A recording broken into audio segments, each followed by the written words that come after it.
Looks like we're good. Radio check, radio check.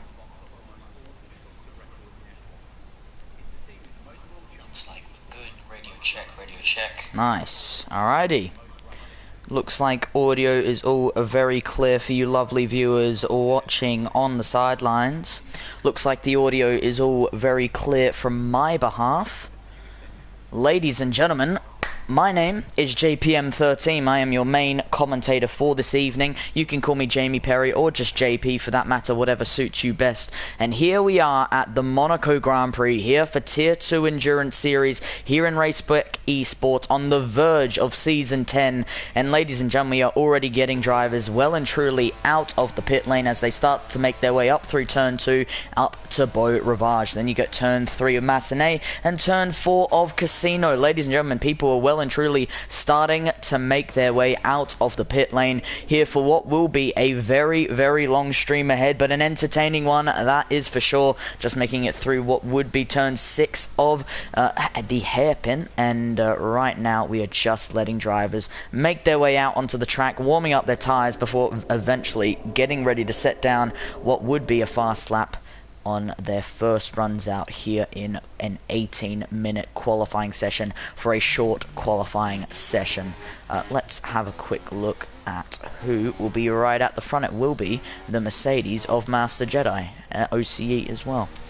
Right, so with the Mercedes currently making it into the third sector, go Bags Darmoan. I have no idea how to say that, but however the case may be, go him, I guess. Either way, the Mercedes around turn 19 of Anthony Nojes across the timing line. The Mercedes start their fast lap. DRS shuts going into turn 1 of Saint-Devant, which obviously we could see some big risky moves once we get racing underway, but for now we are in the qualifying section, going uphill towards what be Beau Rivage, then Massenet at turn 3, then you turn right towards turn 4 of Casino. Back down in elevation, you want to break down to second gear, rotating the car. Great start with a purple lap towards the Mercedes. Good rotation through the hairpin. Needs to carry it through turn 6, then eventually down to turn 7 and 8, which would be Mirabeau and Portier. But right now, I'll tell you what, this Mercedes is setting the lap alight. Currently in P14, but a temporary P14 at that. We'll have to wait and see what he improves to. Now coming down to turn 10 and 11, chicane just coming out of what would have been the speed trap on that exit of the tunnel. Right now, it looks like a very, very exciting lap from the Mercedes, going through now what would be Tebek through swimming pool section, purple in the first and purple in the second. For how much longer, that is the real question. He is the first driver out on their fast lap. No mistake so far as he enters Larascas at turn 18. Then turn 19, Atwood once again be Anthony Nojes. Great exit. DRS once again active, using the slipstream to his advantage. So 113.217, and it's a 111.591. Well and truly improving on the Mercedes. The AlphaTauri of Addy up to P1, and it isn't done there. The Aston Martin of Eagle up to P1 with a 111.212. Ladies and gentlemen, the times are flicking in fast. The Haas of Clean Break now takes P1. Let's switch to the McLaren of Ven. What can he do? DRS open across the timing line. Only P4, or only, yeah, P4, sorry, 112.284. Looks like Master Jedi has been pushed down to P5 with a 113.217. Old mate in the Ferrari only managing a 113.508, and the Williams of Ron Burgundy now P3 with a 111.478. How can the Haas do as he crumbs across the line? Looks like GB's other teammate to Clean Break only goes P6 with a 113.120. The AlphaTauri to Addy, Ghost Rider 3080, currently P7 with a 13.160. And ladies and gentlemen, the highlight show it well and truly at the very front of the field, and it's happened twice. Marvin Lint went first place, went into provisional pole with a 111.056, and the Alpina Bagus, I'm just going to say Bagus because no way I'm going to try and spell that correctly. Bagus goes up to P1 with a 110.661. What a fantastic way to start off qualifying here. The Alpine snatches it away from the Williams. What about the Haas of what looks to be Clean Break? It is Clean Break, and he moves up to P2. Now going out of the exit of Saint-Devant, he will be happy with that, but still roughly 3/10 off the Alpine Bagus. Not exactly what he probably wants from this lap. Let's go to Andre He's actually currently on an out lap, which means Ven actually went for a second push lap. Either way, we'll go on board with the McLaren, try and see if there is anyone else we need to keep an eye out. But a Haas is coming into the pit lane. A Red Bull isn't, and that Red Bull would be Phoenix YT. So let's go on board with Phoenix across the timing line, and here we go. DRS shuts going into the entry and then exit of Saint-Devot. Uphill, flat to the floor, pedal to the metal, swerves around Beau Rivage for turn 2, and then you go straight into Mirabeau. Does a fantastic job. Castanet at turn 4, and now you continue downhill, braking down to first gear, which is much lower than what we've seen from other drivers, but purple in the second sector. Red Bull is setting it alight, and he's trying to speed past the hairpin as quickly as possible and doing a fantastic job of it. Had to brake again because he was getting too close to the barrier. Good exit out of turn 8 of Portier, now going into turn 9 of Tunnel, continuing to try and push the absolute limits of the Red Bull, and he's done a fantastic job. Turns 10 and 11, the chicane well and truly reached and finished. Once again, power set to the floor through to Beck at turn number 9 or turn number 12. Then what would be 13 and 14, the swimming pool chicane at the swimming pool section. Purple in the first, and now purple in the second. Number 19 now reached, and DRS will once again open, activating for the most amount of slipstream and downforce around the tightest circuit, and it is only P7 on the board. It was looking so good, but the purples could have been a personal best. It is a 1:11.971, but I'll tell you what, the gaps are not stretched by far, ladies and gentlemen. Right now, Red Bull stays in P7. We're about to go on board with a man who just set down his first fast lap. Looks like he may be on it. Let's go on board with Enzi Andre. He's currently on his fast lap at the moment. Finally getting those tires up to temperature, coming out of the pit lane, and he's ready to push. Currently on a 1:11.893 in P7. How can he improve? Out of the exit of turn 4, Casino actually doesn't avoid the bump, decides to keep going straight on, trying to see if he is trying to push on here, but with the ERS you'd expect so. He is really balancing this brake and throttle, and you know he's actually having a fantastic time around this circuit. Anyone would have a fantastic time around this circuit. Now out of the exit of what would be turn 8 at Portier, once again through the tunnel. Just want to bring yourself close to the inside, but not too close. You'll snip yourself with the wall. Does a fantastic job so far. Also keep an eye out on other drivers who may be currently pushing. Let's see how Krojag's doing in the Alfa Romeo. He's currently going through the first sector. We will come back to him once the McLaren of Enzi Andre does come to a close. Now going through swimming pool chicane. Once again tries to follow all that momentum through, rotates the car through turn 18 of La Rascasse, and decides to come back into the pit lane before finishing off their lap time. Let's switch over to the Alfa Romeo of Krojag. Rotation through turn 8, 10 corners less than what La Rascasse would be, but unfortunately does back out of it, allowing for an AlphaTauri to drive right past. Speaking about the AlphaTauri, let's go on board with them. Addy currently potentially on a fast lap or potentially backing out of it. You know, in Monaco, you have to be quick on the Monaco,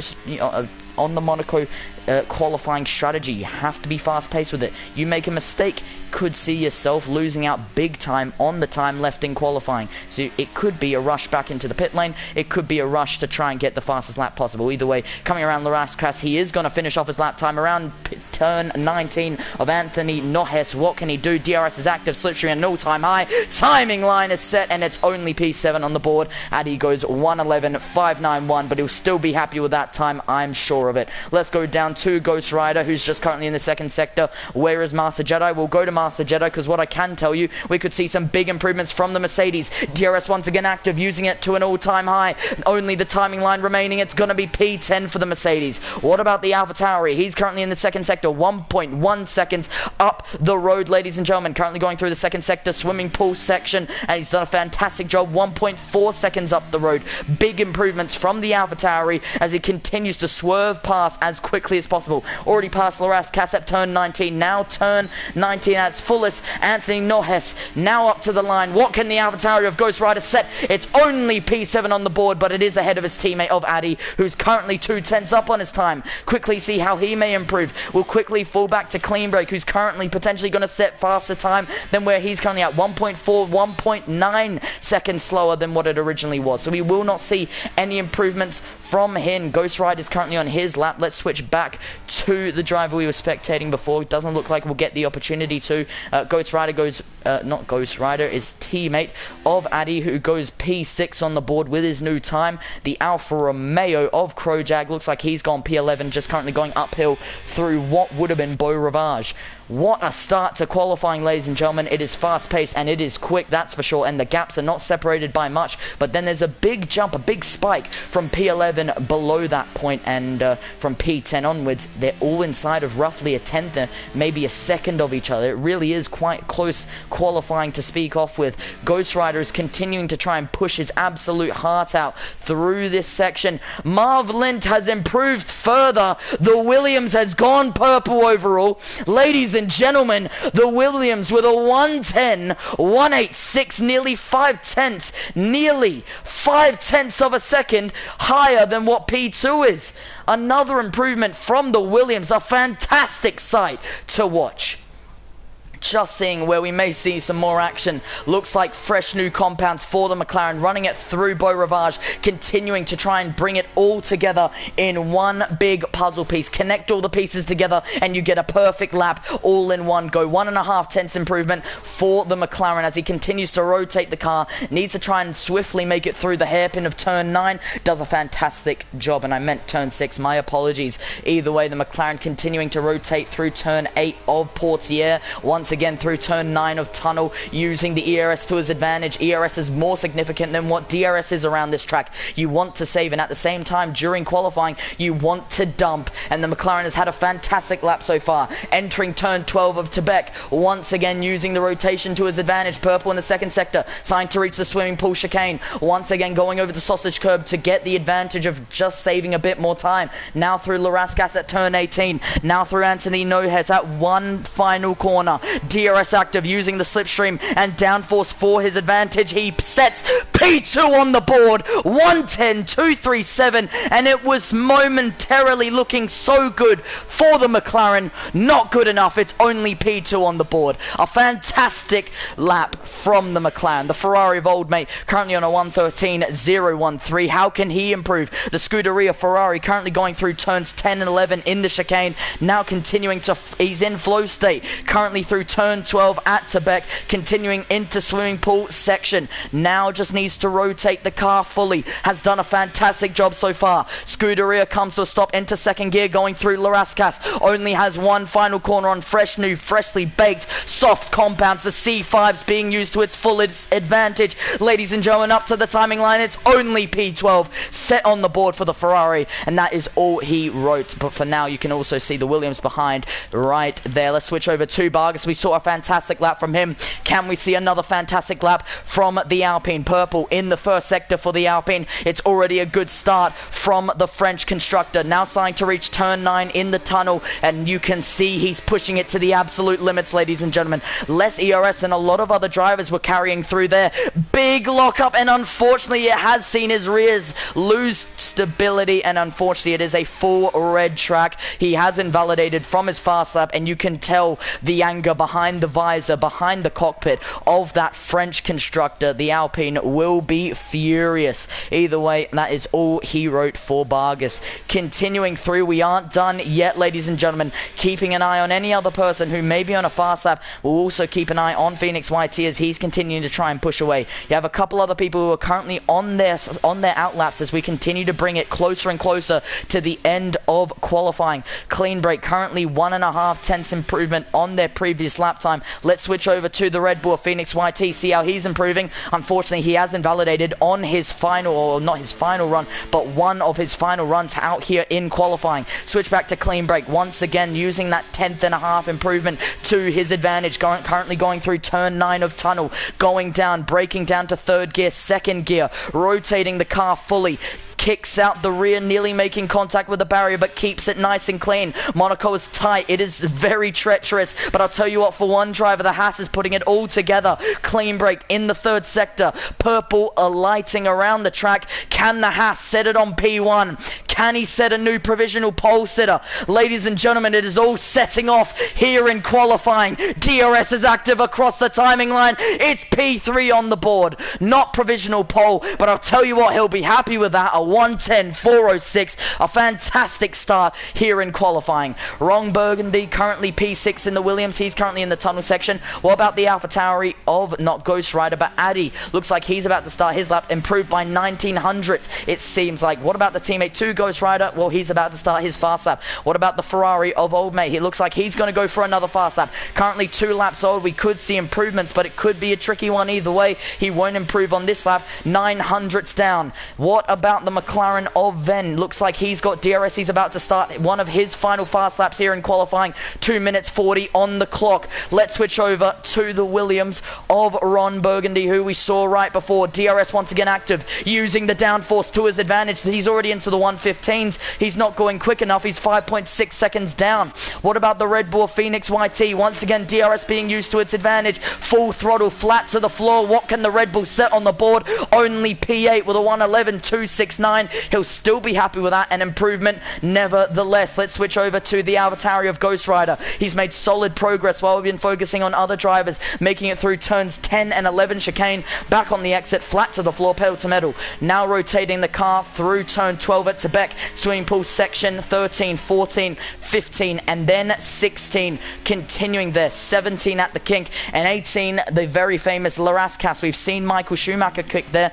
Turn 19 to finish off here in P10, out of the exit of Anthony Nojes. Here comes Ghost Rider up to the line. It is only P9 on the board for the AlphaTauri. Let's switch over to the McLaren of Ven. Looks like he is down on his time, not by much. Can he find any improvements in the final sector? Yes, he can. 2/10, P8 now taken by the McLaren of Ven. 1:11.242 for him, secure in the bag. Looks like Old Mate on his 4th lap, refusing to come in. What about the AlphaTauri of what will be Addy's? Looks like there wasn't the AlphaTauri. It was the Williams, potential Alpine maybe, who took that off. Now the Alfa Romeo of Krojak currently going through turn 1 as well. Let's switch over to the Red Bull of Phoenix YT. He isn't pushing, that's for sure. He needs to make room for an AlphaTauri who is well and truly on the push. That would be Addy, but there is no need. Addy has unfortunately invalidated on his lap time. Red Bull's going to let him by either way, and back into the pit lane comes the AlphaTauri. That's game over for him. No further improvements for the AlphaTauri. Switching over to Enzi Andre. He's currently on his outlap. See if there's anyone else who may be on their outlaps. Looks like the Red Bull of seems Phoenix YT, the teammate to Phoenix YT, has unfortunately eliminated himself. DNF'd from the qualifying section, may have done it in the pit lane. Either way, the Red Bull now on his fast lap on 3 lap old tyres. We'll have to keep an eye out for that. And the McLaren going uphill in elevation towards what would be turn 2 of Beau Rivage, then turn 3 of Massenet, and then eventually reach the right hand corner of turn 4 at Casino. Going downhill, you can see the Red Bull making room for the McLaren, taking the bump to its advantage and braking way too late, and it's all over for Enzi Andre, who had one final chance to set down in qualifying. 7 seconds remaining, and no further improvements for the British constructor, who stays in P2. And you have to be careful, because the Williams of Marvelin, who currently has the fastest lap and could be improving even further, ladies and gentlemen, this is going to get close. Addy across the line only in P3, Ron Burgundy across the line only P7, and Master Jetta across the line only P13. What I can tell you, with Enzi Andre making that mistake, Marvelin is on the push. He knows what he needs to do. He knows that he could put it all together in one final push here in qualifying. In the second sector, it's purple in the first, it's purple in the second. One couple of corners left to remain. Going into turn 18 at what is the very famous Larascas, where we've seen Michael Schumacher crash before. Going into turn 19, good exit, pedal to metal, flat to the floor, all the way to the timing line. It is a further improvement. It's a 1:10.162, and if it wasn't secure then, it's definitely secure now. Provisional pole set for the time being. Phoenix YT 3 laps down and invalidated. Ladies and gentlemen, here in Monaco, here for the Endurance Series, them sitting in the Williams, well and truly happy behind the visor. Marvelin in the Williams is on pole position here in Monte Carlo. Hear it for the Monaco Grand Prix. Simply lovely. Fantastic stuff from the British constructor, who put it all on the line and saw success at the door waiting for him. Either way, what a qualifying session so far. Q1 and the only Q1, so only one section and one part of the qualifying to go. And ladies and gentlemen, it comes to an end. P1 secured by Marvlint.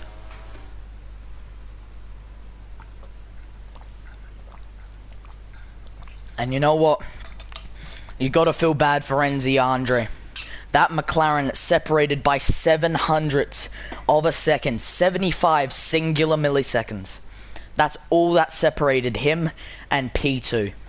Marvlint still picks it up and still improved further. Imagine if Marvlint didn't improve. He would have still held P1 because NZ would have still made the mistake. But I'll tell you what, it would have still been close between these two drivers.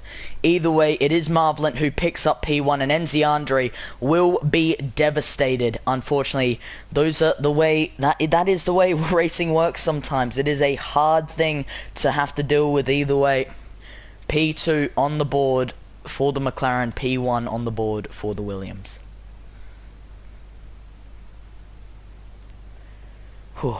Well, I'll tell you what, everyone can take a breather. The viewers at home can take a breather. I can take a breather, ladies and gentlemen. We settle down, we calm ourselves, and we ready ourselves for what will be a push. 100% distance, 71 laps of action of what is a 3.337 kilometer circuit. This is going to be fast paced. It is not going to be easy. Monaco Grand Prix. We have the C3, C4 and C5 compounds, the softest in the Pirelli range.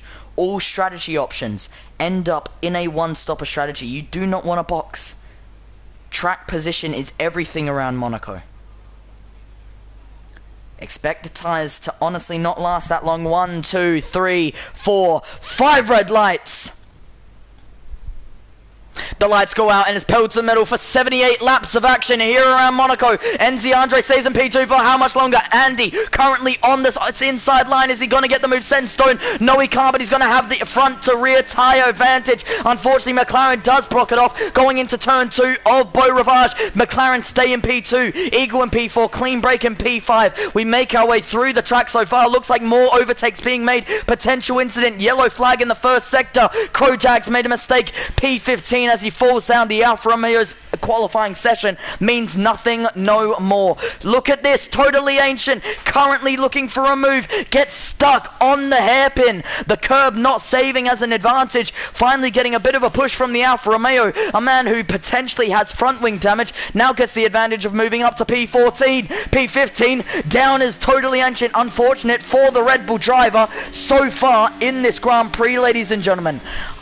Wow, what a start, and it is not done there. Monaco giving us plenty of action here on the first lap of racing. You can see the McLaren in P8 of Venn just trying to rotate the car to the best of his ability. Totally ancient back up to P14 as he makes his mistake through an overtake. Fantastic rhyming there. Either way, the McLaren of Venn just trying to make his way very slowly but surely through the field. Let's get some details up on the board so you can all be entertained with the Grand Prix as much as I am for the time being, ladies and gentlemen. Let's also get the save chat up. We want to hear what you're saying in the YouTube chat. I don't want to get that wrong.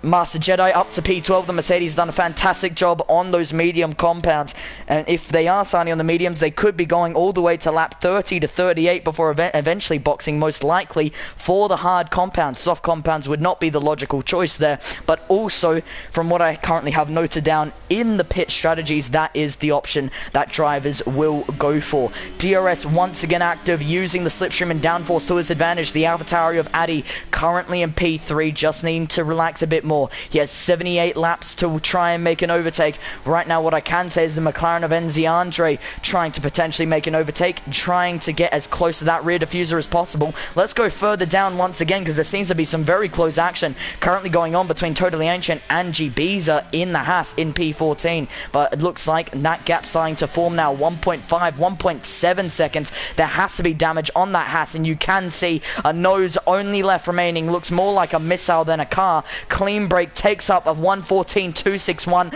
as other drivers tried fighting away for fastest lap. It's the Haas that gets away with it. A clean break, you may say. DRS now enabled. We're into lap 3 already, and I'll tell you what, this is fast pass action at its absolute finest, ladies and gentlemen. The Haas continuing downhill in elevation. He needs to have a look at how he may approach the corner. AlphaTauri looking for any type of possible move, doesn't get it done. Stays in P3 for the time being, nearly knocks the rear tire over, but stays in P3 for the time being. The Aston Martin of Eagle in P4, he's trying to rotate his car to the best of his ability. Getting the best exit possible is a necessity, not just something you're asking for. It is a necessity at its absolute finest. You can see the Alpine of Bagus. He had such what looked to be a fantastic qualifying lap, fell away from him, and now he's in P6 in the race. Unfortunate for the Alpine driver, who seemed to have a lot of potential on his fast lap, but nothing came upon it. The Aston Martin of Eagle still trying to bring himself closer to the AlphaTauri, but similar gaps currently separating all drivers throughout Monaco. This could be a long one ahead, ladies and gentlemen. Gaps will not be easy to overtake with, even if you are 1/10 away, even if you're half a tenth away. You can be that close and not make a move. It really is that tough to overtake around Monaco. But if drivers are impatient and they want to make moves, you could see some fantastic overtaking here at the streets of Monte Carlo. We'll have to keep an eye out for strategy as we continue to make our way through this race. We have plenty of laps before we get to that point either way. McLaren now breaking down second gear, rotating through, playing with the throttle, gearing up to third before going down to first, rotating through what is one of the trickiest corners on the entire calendar, the Monaco hairpin at turn 6. Does a fantastic job either way as they now make it through turn 8 of Portier and rotating through the corner, turn 9 of Tunnel. Then you reach turn 10 and 11 chicane, making sure to brake early. Braking too late could see yourself clipping with the sausage curb and see yourself running wide. Either way, right now seems to be all clean fair around the Monaco circuit. The yellow flag's been deployed. Ghost Rider's gone spinning. And there's potential contact out on track, potential debris out on track. Yellow flag is still out, but he's down to P13. Looks like Jabiza even further back, and Krojag currently in the pit lane, and he'll be a lap down because look where Marv Lent would be. He's going to be very close to blue flagging what would be Krojag, currently making his way up to Beau Rivage for the time being. This is very, very close indeed. Either way, Marv Lent making it up in elevation through Beau Rivage, now past already Massenet through Casino at turn 4, and he's done a fantastic job keeping up the pace so far. Right now, if Marv Lent was to do a one-stop strategy, those hards would be on from anywhere between 53 to 58 laps of... Pardon me. Those hard compounds would be anywhere between 53 to 58 laps of action before eventually coming in for the soft compounds, the C5 compounds, for the remainder of the race. You see, this is technical, but it's a slow circuit for a lot of corners. Take the Monaco hairpin as a perfect example. It's such a slow and technical corner that you actually don't get a lot of degradation out of those soft compounds. The C5s do last longer around Monaco than a lot of other circuits that you will see on the Formula 1 calendar. Eagle cruising in P12, 14.6 ahead and 15.2 behind. He is well and truly just cruising for the time being on the streets of Monte Carlo. Have a look at the Red Bull of Totally Ancient. He's trying to bring himself just a little bit closer. Can't do it. And I've just realized it's not really ancient, and it's more of a scientist. But sorry if I got your name wrong. Clean break in P4 in the Haas, 1:13.873 for the time being. And have a look at the camera angles. So close to the cars. You can tell how tight the circuit is just from how they need to film the Monaco Grand Prix. Currently going through turn 2 of Casino. Potential couple of bits of racing here and there, but what I can tell you, it's more about managing the gap, managing the tires, managing the fuel, and getting the absolute most out of it before eventually getting back to racing at its finest. We're mainly going to see that when we start to get closer towards pit stops. That's when we start to see mistakes by drivers. They're going to try and push to try and get the biggest gap possible. I mean, all of a sudden you see someone in the wall. It really can just be just like that. Monaco has been around since 1929. It is a historic track at its finest. Marv Lent continues to lead us away. No one has really made moves past maybe lap 2, maybe lap 3. It really has already started to become a management game over a racing game. This is just about managing your tires, managing your fuel, and getting the best strategy out of it, because strategy is key at a place like Monaco. It is where you make the most overtakes. 5-second penalty for Krojag, and Krojag has now decided decided to retire. We do hope it is in the pit lane, and luckily I can give you the good news that it was in the pit lane. Racing continues here at Monaco, and what I can tell you, things have well and truly slowed down. Lap 7 of 78. We have 71 laps remaining, and already we're slowing down. Either way, like I said, this is going to become a management game real quick. You can see Phoenix YT 5.8, now 6. You could see a slight amount of lag because of the fact that Crowjag did leave the session. Let's have a look at this. Master Jedi making an overtake because of the fact that Crowjag did retire from the session. Let's stay on board with the Red Bull of Totally A Scientist as we continue to see if he will make a move or if he will stay behind. Like I said, just management for the time being. If you get a bit of a pocket to make a move, if you see any type of sneak rather down the inside or around the outside, you take it with both hands and you push to the fullest extent. 90% of ERS. You can see the push by the Red Bull going into turn 10 and 11 chicane. Outside lines being forced. He's going to have to potentially back out of it, and he does. It was rather that or cut across the chicane. Red Bull chose to be safe, and he stays in P11 for the time. Oh my god, a terrible exit out of Tebek.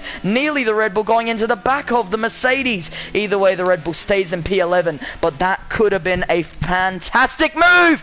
Contact made between the Red Bull and Mercedes. That could be end plate damage for the team from Milton Keynes. Looks like it all stays nice and clean, and the Red Bull stays in P11 unharmed. But I'll tell you what, that Mercedes had a big rear lockup that saw himself lose that out.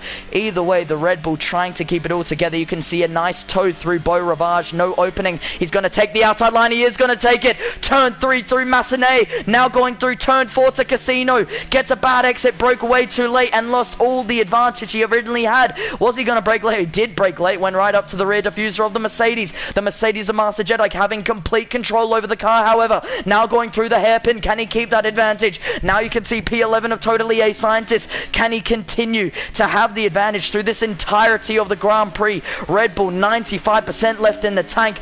The Mercedes trying to stay ahead, defending, attacking, two sides at its absolute best here at Monaco, here at Monte Carlo. They're trying their best, and I'll tell you what, once again, Master Jedi is trying to push their way further and further away from that Red Bull, and for the time being, it has gone in the favor of Master Jedi. But I'll tell you what, the action will not be done there. Clearly something will build up later on between P11 and 10. Lap 9 of 78, ladies and gentlemen. We have a long race ahead, and we need to keep our eyes out. We need to keep our ears out for any potential incidents that may be caused out on the circuit. This is Monaco, and though there is any opportunity to try and have a fast and clean race, it's also very possible for everything to slip apart in no time at all. Red Bull back up in elevation through Beau Rivage. Now Massenet at turn 3. He's trying to gain any momentum, now using the rotation of the car through turn 4 at Casino. Downhill in elevation, once again rotating the car 70 kilometers per hour in first gear. Still not close enough to make a move, and just kind of sneaking up to the rear diffuser through the hairpin at turn 6. Once again, nothing is opening up for any driver. Have a look at the gaps already. Addy is only 2 tenths away from the McLaren. This is another big battle that could take place. P3 could become P2 right here at Larascas. Braking late, rotating, avoiding the barricade. Alpha Tauri's up to P2. A fantastic move right at the last second. DRS is active. What a move! Fantastic racing here at Monaco, and that's what I'm saying.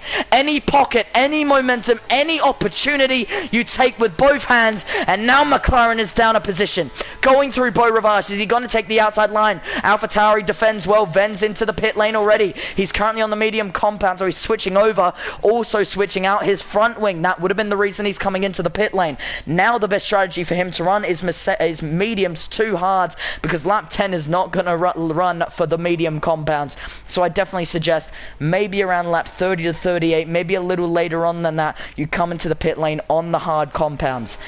Right now, ladies and gentlemen, the Williams is dominating. Marv Lent with a 2.5 second gap to the rest of the field. 6 tenths is the McLaren of Enzi Andre to the AlphaTauri of Addy, but we all saw the move that Addy originally made. No ERS left in the tank, but barely any ERS left in the tank for the McLaren. No one is really saving it. Looks like the Haas of Jabiza is now out of the session. We're down to 13 drivers. Lap 10 of 78.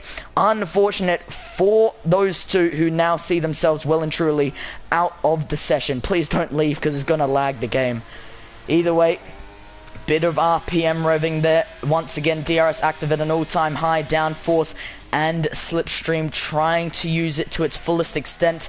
Alpine of Bagus Damarwan just currently in P5, trying to get and scratch and claw himself closer to that Haas, but looks like it is a clean break from clean break as he continues to try and fight away here at the Monaco Grand Prix. Wow, what a race so far, ladies and gentlemen. It has well and truly slowed down as well, but just trying to manage and just trying to get the most out of it. Let's go down, see if there's any further action we can see, and looks like there is. Eagle up to P10, making a move on Totally A Scientist. We were waiting for that move for a couple of laps. Finally, he puts it all together. Have a look at this inside line. The Aston Martin's gonna send it late on the brakes, needs to avoid the barricade. Does well defending on the exit, and the Aston Martin in P9 secures position well and truly. And now Master Jedi has finally been dethroned from that P9 position that he was defending so long for. Old mate up to P8. Let's have a look at the current position changes so far, ladies and gentlemen. If you have a look, I need to put that away. Well, not too bad, but nothing too significant at the same time. Old mate currently 4 positions higher. He was started in P12. He's now P8. Same for Totally A Scientist. He's trying to make a move on the Mercedes of Master Jedi. Nothing done through Tebek at turn 12. Now through swimming pool section. ERS light flashing away on the rear of that Mercedes car. Still nothing coming to real advantage for the time being. Once again rotating the Red Bull through the corners and just trying to keep up with them. Have a look at the Mercedes now. Potentially bad exit, but so did Red Bull. Got too much curb there, using the DRS and potential ERS. Not close enough going into Saint-Devant, but it was definitely close. Another bit of contact with the barrier. The Red Bulls are having quite a scrappy race at the moment. Either way, Totally A Scientist 4 positions up, then 4 positions down, 3 positions lower is Ghost Rider, 4 positions lower is Eagle, 4 positions higher is Old Mate, 2 positions and a couple 1 positions throughout the field. Addy obviously getting that move done, and only 2.3 away from Marv Lent. But what I will tell you, that gap hasn't significantly changed. We'll be on board with them, just keeping an eye out for the gap, but it looks like it is the same. 2.1 now, 2 seconds. Looks like Marv Lent, who right now is on those hard compounds, might be struggling a touch. Could be overdriving the car, and it could be working in the favor of Addy. Like I said, Monaco does wear and tear on the tires, but you actually be surprised. It wears and tears less than a lot of other tracks you'll find. It just, there's so many slow speed corners,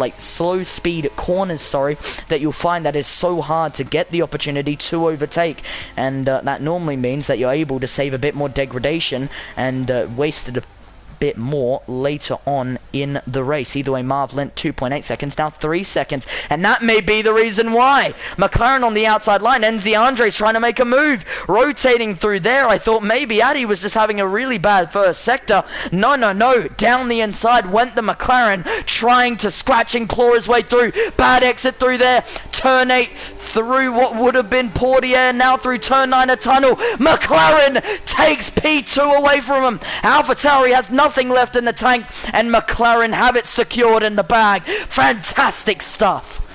And once again, Addy has to back down. He was P2, now he's back down to P3, making an overtake on the same person who now overtakes him. And what a fantastic battle between these two. AlphaTauri could overtake on the same place that he did last time, looking for an opening, does not get one.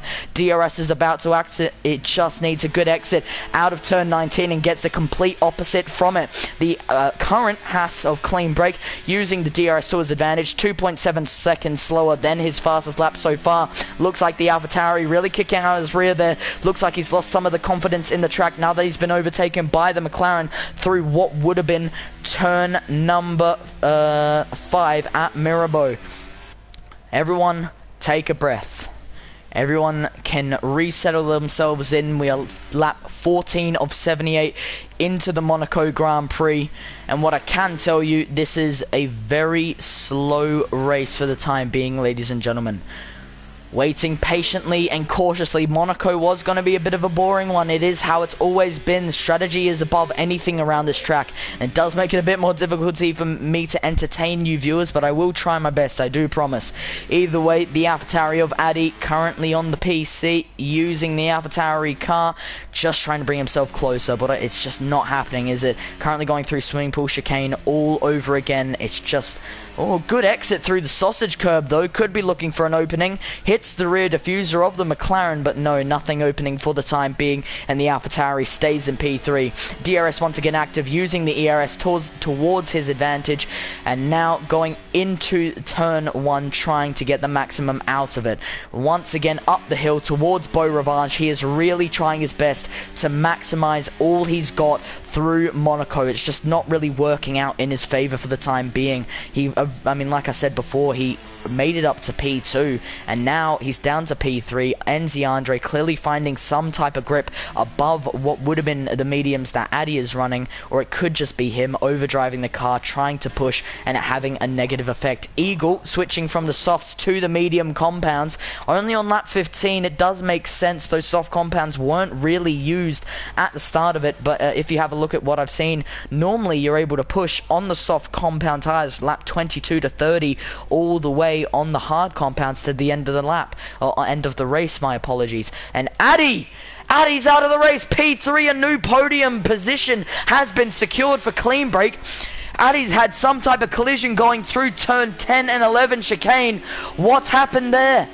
Green flag running once again. Addy's out of the race, and it was looking so good for the AlphaTauri. This is Monaco though, and anything can happen. It would have been at that Rolex barrier that's now been passed, and unfortunate for the AlphaTauri, who now sees himself outside of the race. Enzi Andre currently in P2, 3-second time penalty now picked up for the British constructor, located somewhere north in the UK, so south of the UK. And the Haas of clean break still rotating, getting very close to the barrier there. Really, if you switch to the camera, all you will see is silver material covering the camera. Either way, clean break still rotating, still making it well and truly possible for himself to get some big positions out of this. If we have a look at where he started on the grid, if we have a look at positions, he's currently 1 position higher than where he started. He's had a very consistent race, made not many mistakes. You can see the Alpine behind, just trying to push him a little bit, bring him a bit closer to the McLaren, all squeeze him into a little sandwich. Either way, the Haas of clean break 1 position higher, continuing to try and push away. Marvlant, what a race he's had, Marvlant. I mean, the Williams 6.9 ahead of his teammate, or ahead of his enemy and opponent, opposition, against the other drivers, however you may say. Rob Burgundy's also had a pretty good race. He's 2 positions higher. He's only 6/10 away from the rest of the field. We'll have to wait and see how that all unfolds for the time being. But for the time being, this is how it looks. 7.2 seconds from P1 to P2, and Enzi Andre trying to get back on the push. Then now leaving the session. I wonder what may have happened there. Now a ghost driving for the McLaren. Hopefully someone can send out an invite, or he can rejoin on his own back into the lobby. He is on PC, so it could be something that someone may need to help him out with. We'll have to wait and see how that all looks out. But he is our host, so we really hope the lobby doesn't start playing up. Either way, the Ferrari of old mate currently in P7, trying to bring himself closer to the Red Bull of Phoenix YT. Nothing really going in his favor, and we've seen a crash right there, and it is safety car. In an instant, Ven was catching him, Ven caught him, Phoenix YT is out. And the Red Bull makes a treacherous mistake. We saw it with our own 2 eyes. Ladies and gentlemen, this has flipped on its head. It slowed down significantly. That is how Monaco is. The gaps start to increase. The action slows. Everyone will be coming into the pit lane. It's a free pit stop. No, the Alpine Bargas Demanen is going to stay out. He's going to go up to P1. We have a new race leader, and safety car is deployed. What has happened? Red Bull of Phoenix YT just clipped the barrier. He just got a little too close, and you know he's going to be angry. You know he's going to be furious with that. How many more people will be coming into the pit lane? Looks like P6, P5 came in. So did P4. Will P6 be the next person to head into the pit lane? Yes, he is. You can see the 60-meter braking board. Never really need to worry about speeding in the pit lane. It's not really quick enough for you to do so unless you're going to try and kick out the rear to the best of your ability. Master Jedi comes in, goes Ghost Rider? Is he coming into the pit lane? Yes, he is. What about Eagle of Aston Martin, currently in P10, bringing himself closer to the rest of the field? Rolex, Aramco, Pirelli, P0, they're all surrounding the field so far here at Monaco. Tight, treacherous. Eagle stays out, totally a scientist goes in, and you almost feel like the Aston Martin made a mistake through there. On pit exit, you can see Eagle now up to P8 as he finally overtakes those two. Unfortunate for the Aston Martin, who just couldn't bring himself closer to the rest of the field. And ladies and gentlemen, with majority of the field now on new compounds, apart from someone like Aston Martin of Eagle, who stays out on 3-lap-old mediums, 17-lap-old compounds for both Ron Burgundy and Vargas Damarwan, currently in P1. But what I will tell you, Williams are now P2 and P3. It won't last, it definitely won't, but what I can tell you, for the time being, that's what it looks like. Now, I do this little thing, it's more on Twitch, but, you know, we're on YouTube for the time being, so I may as well explain it. I do this thing, it's called hashtag AskJP. Obviously, my name's JPM13, Jamie Perry, JP, however you may ask, but I say hashtag AskJP. Now, you guys, you use this hashtag, and then you ask me a question. If I see the hashtag, I answer. I don't just answer questions freely. You gotta put the hashtag in there. And also, we only do it under safety car conditions. So yeah, if you have a comment you may want to leave and you want to tell me, if you have any questions you may want to be answered, please let me know. And Ven saying, please send an invite. No problems indeed, mate. Just sending it out now. Switch over to friends. We'll get that out for you well and truly shortly. Should be EA friends. We'll see you any second. There you are. Invite sent out. You saw the proof on stream. Let me know when you're back in, and all snug and cozy all over again. Vargas, Damarwan, Ron Burgundy, P1 and P2. 17, now 18 lap-old compounds currently on the cars. Not really the advantage you probably want going into P1 and P2, but it is Monaco. They could make it last. For someone like Ron, who's on the mediums, he would want them to last anywhere to lap 30 to 38. Switch over to the hard compounds, make it a one-stop strategy. For someone like Vargas, he wants to go all the way to maybe lap 53 to 58. Try and make them last all the way to a one-stop up for the soft compounds. That's all I'm saying. I feel like that's the best strategies. That's also what Pirelli and F1 both believe is the best strategies for you to run. So we'll have to wait and see how that all turns out for the drivers. Either way, the action has settled. It has calmed down significantly, but that will not last forever. Safety car is being very temporary here. We have 58 laps remaining in this Grand Prix. I'll tell you what, ladies and gentlemen, this isn't been an exciting one, and there's only going to be more excitement ahead. We have 11 drivers remaining here in Monaco. Still plenty of action we can get from 11 drivers. We could see 20 moves in 11 drivers. We really could. 20 mistakes. Anything could happen. What I can tell you is we have settled down significantly. Eagle! Eagle's out of the race. The Aston Martin crashed in there. Unfortunately, safety car's already deployed, but the Aston Martin has made a very big mistake through there, and unfortunately, Aston Martin's out. And at the same place, then unfortunately, we saw the Red Bull of Phoenix YT crash. Phoenix seems to have a bit more pace on board, but now it's totally a scientist who seems to be the last Red Bull standing and giving that push. No other Aston Martin out there. Only Eagle was representing the Racing Green team, and unfortunately him now being out. We're on 10 drivers remaining. Lap 20 of 78. Whew. What a race so far, ladies and gentlemen. What a race so far. That's all I can say. Wow, oh wow. Well, it's calm and settled. You can see in the pit lane, they're almost waiting, they're anticipating the moves to be made. This is going to be an exciting one, that's for sure. But for the time being, safety car is still deployed. We do slow down. This should be the final lap that safety car is out for before we once again go back to green flag running. This should be it, ladies and gentlemen. It was only a moment of time. It really was, and finally, it hits like a ton of bricks, and now safety car is deployed. So, like I said just before, you can see all the fans in the balconies. You can see all the fans in their buildings waving away, trying to support the action out in Monaco. Anticipation is building. Confidence in the drivers are building, at least from Marv Lint's perspective. I'd say 20 lap-old compounds isn't really going to do you a huge favour. Either way, after 21 laps of action, we are really starting to look good in this race. At night time, the stars are gleaming, the lights are out, where Monaco is at its best. Lovely little drone shot. You can see the boats as well. This is what Monaco is. A pier.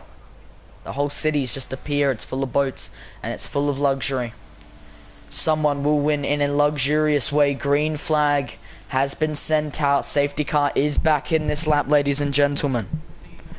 The Alpine of Vargas de Marwin. I need to get that name right. Either way, Vargas de Marwin will lead us away. We wait for him. Carefully. With patience. Cautious for the driver. He's pulled the pin flat to the floor, pedal to the metal here in Monaco, and once again back to green flag running all over again. Have a look at that. Fuel light raises up at the Williams. Unfortunate for him. Have a look at Marv Lint using it to his advantage inside line. Marv Lint's up to P2, wasting no time at all. The Williams makes a move on his teammate. Then up to P5. Looks like he's finally back into the session. Into P5. Looks like P4 of NZ Andre trying to make a move. Nothing sticking at the time being. Then in P5, currently his teammate ahead. Maybe he can use his teammate to his advantage. Inside front line for the Red Bull, using it. Outside line switches over. Can he make a move into the hairpin? No, he can't. Stays in P9 for the time being, and P10 is still secured by Ghost Rider, who continues to try and push away. The Red Bull of Totally A Scientist still trying to fight for dear life. Nothing really working in his favor, but what I will tell you, this is significant. Looks like a McLaren locks up NZ Andre, making the mistake in P4, still trying to fight away with the Williams of Ron Burgundy. It helps that Ron Burgundy has 21 lap hold hard compounds, scraping along the ground the much more thicker, harder, stiffer wooden plank through there, just trying to push to the very end. Now you have the rotation. The Haas making a mistake, nearly going into the barrier, keeping it all together. Clean break, did not get a clean break out of the exit of turn number 19. Ghost Rider and Totally A Scientist come into the pit lane. Already on, looks to be safety car restart. Marv Lint just continuing to try and push himself closer to the Alpine in P1, doing a fantastic job using the inside line. He's got ERS, he's got the battery. Braking late, still leaving some type of gap opening, but not close enough to allow for a move to be made. What fantastic driving we are seeing on the streets of Monaco. Wow, wow, wow. Those are the words I'd have to give for this so far. But here we go, ladies and gentlemen. We're not done yet. ERS at an all-time high. Now going to go over to the inside line. Sends it down the inside. And the Williams of Marv Lint on 5 lap old medium compounds. He's up to P1. A fantastic effort from the Williams, who takes the lead of the Monaco Grand Prix on fresh new medium compounds. Phoenix says, it felt like simulation damage, lol. I barely touched the wall and it ripped my tires off. I was faster than old mate with front wing damage. Oh no.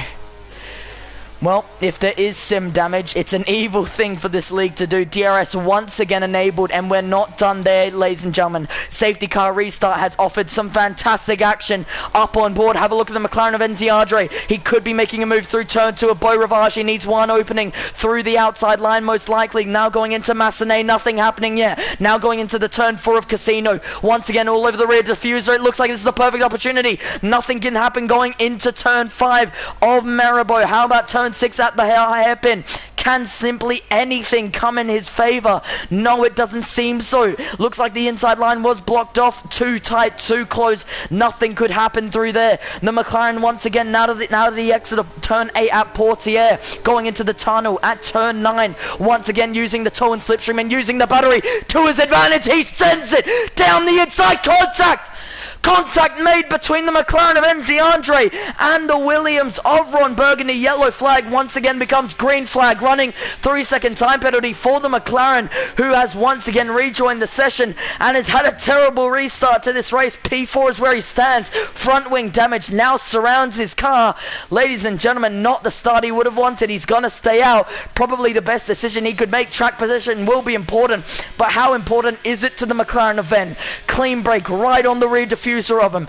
Right there, waiting in the shadows, waiting for an opportunity. He's getting the dirty air of the McLaren, but will it matter when he knows he has such better, significantly better tyres than what Ven is currently showing and what he's currently offering to all drivers? Ron Burgundy in P3. He has been overtaken by both Marv Lint and Vargas de Marwin, but what I will say is Ron is in a perfect position to potentially use this medium compound to his advantage. What a fantastic race from the Williams so far. Whew. What a race so far in this race, ladies and gentlemen. Looks like the McLaren of Enzi Andre currently in P9, Ghost Rider in P10, and things are starting to settle down once again, but not fully. Have a look at this clean break, going to use the inside line, forces the McLaren wide. Once again, needs to watch out for where he is. Luckily, clean break only in P5, stays where he is for the time being. Not close enough, says the McLaren driver. Wow, wow, wow. It's the only 3 words I keep repeating because it is just a spectacular race under the lights. Honestly, Monaco should move to a night race because it really is something special when the nights flicker on and when the casinos start gambling away. What a race so far here in Monaco. Whew. And everyone, take a breather, take a break. Wow to the wow. Honestly, magnificent driving from so many of these drivers so far. Lap 26 of 78, 100% race distance, like we mentioned before. What a way to start this season. Really is something special. Master Jedi OCE currently rotating through the corners of Monaco. I'll tell you what, I understand why no one's watching this stream, barely anyone's watching this. It is so hard to enjoy a race when there's barely any overtakes. I completely understand your pain. You know what, we may as well debate something, seeing that the racing has started to slow down. Lap 26 of 78, sorry, I was about to say 28, but we should bring it up. Most likely, there was obviously a contract extension for Monaco. A lot of people believe that, though it's boring, though it's not entertaining, it's historic. And it's the reason it deserves a contract extension. Now, we'll talk about the action as well. Looks like ERS and DRS could be a good opening for the Mercedes if he can get the kickback and potentially get a good tow going into turn 1. Not close enough going into Saint-Devote. Anyway, as I was saying, maybe we need to pause that once again. Could be a move going into Beau Rivage. Contact! Mercedes is out!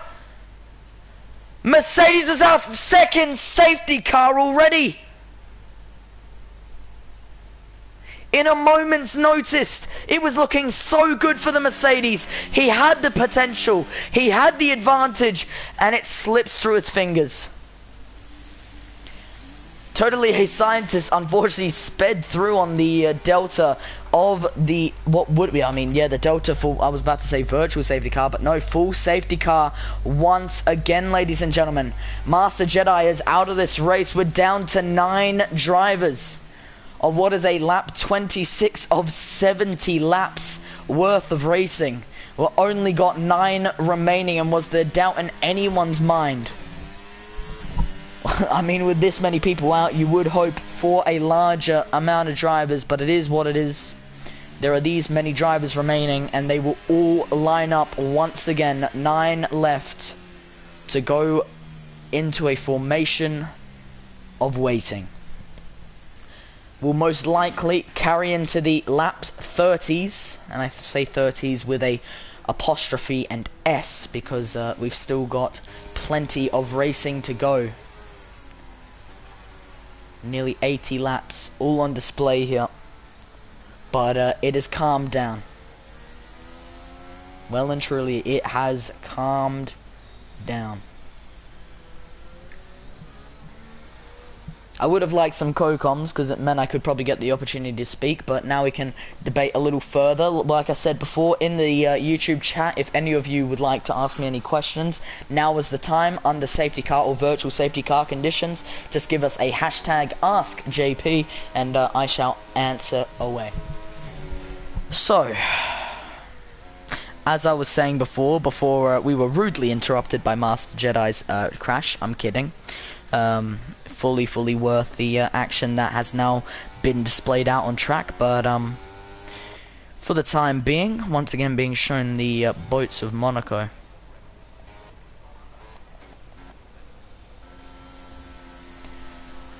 Whew. Not much to talk about on the safety car, that's for sure, but what we can bring up is that contract that I brought up a little while ago, like I said. Oh, Rob as well! Rob Burgundy's now out of this session. Looks like the Williams made contact with a certain barrier.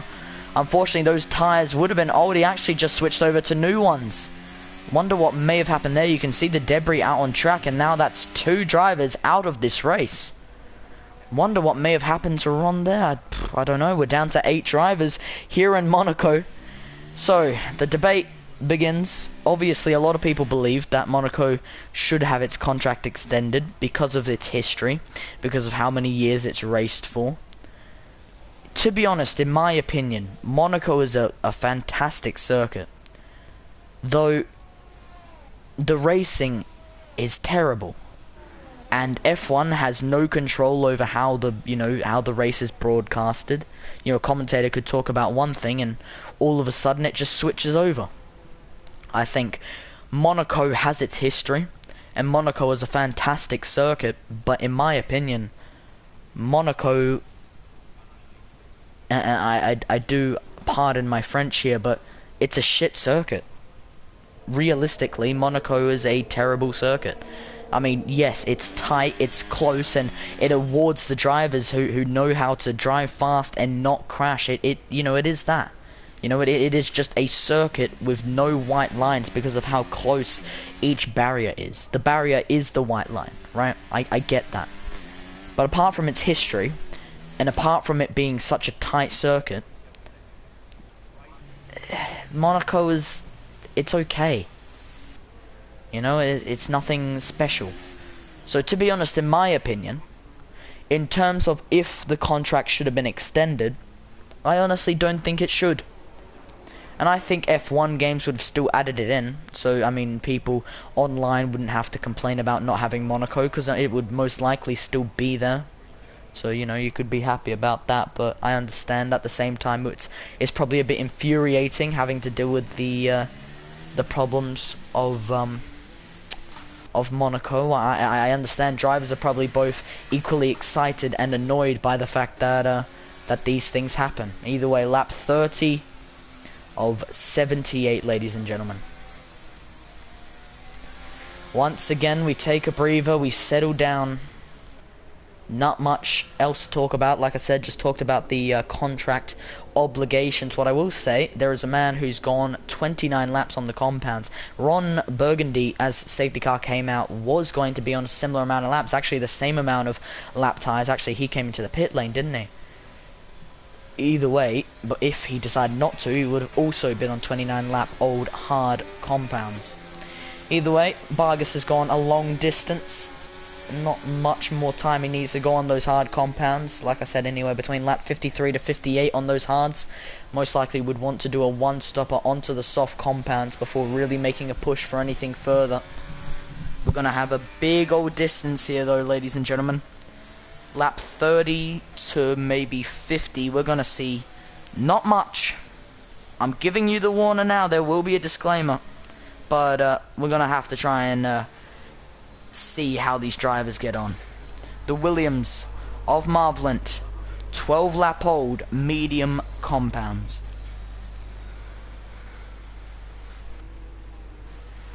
Rotating around the corner. And back on throttle, he pulls the pin, and once again, we go racing in Monaco. Totally a scientist down into the pit lane, loses multiple positions because of it. Not really the best of times to come into the pit lane. Looks like a bit of lag as Ron Burgundy now leaves the session from EA. Looks like the Alpine of Vargas Darmawan still trying to bring himself closer to Marvlin, but if Marvlin can have any type of pace that we originally saw when he created that gap over 7 seconds, then we could see a very, very quick lead retaken by the Williams. And if anyone deserves it, it is Marvlin. He took P1, he took pole, he's led the race, he's been able to create a very decent gap. He's clearly the king of Monaco here tonight, and if he can keep up what he's currently shown, it could be a fantastic way to end an evening. Current deltas for each tyre, what we're currently getting from this, we have 9/10 slower on the hards, 4/10 slower from the hards to the mediums, and then over 1.3 seconds quicker than both compounds is the soft C5 compounds. Like I said, we're running the C3, C4, and C5s, the softest in the Pirelli range, so expect them to be quick, but also expect them to not very much last long. They're not endurance tyres, none of them are. They are only slick compound tyres. The rubber does burst off like a balloon, and that can happen. Either way, have a look. ERS being used, McLaren not really making a move, just settling behind the Ferrari of old mate for the time being, just waiting patiently. Any type of opportunity would be taken with both hands on the trophy.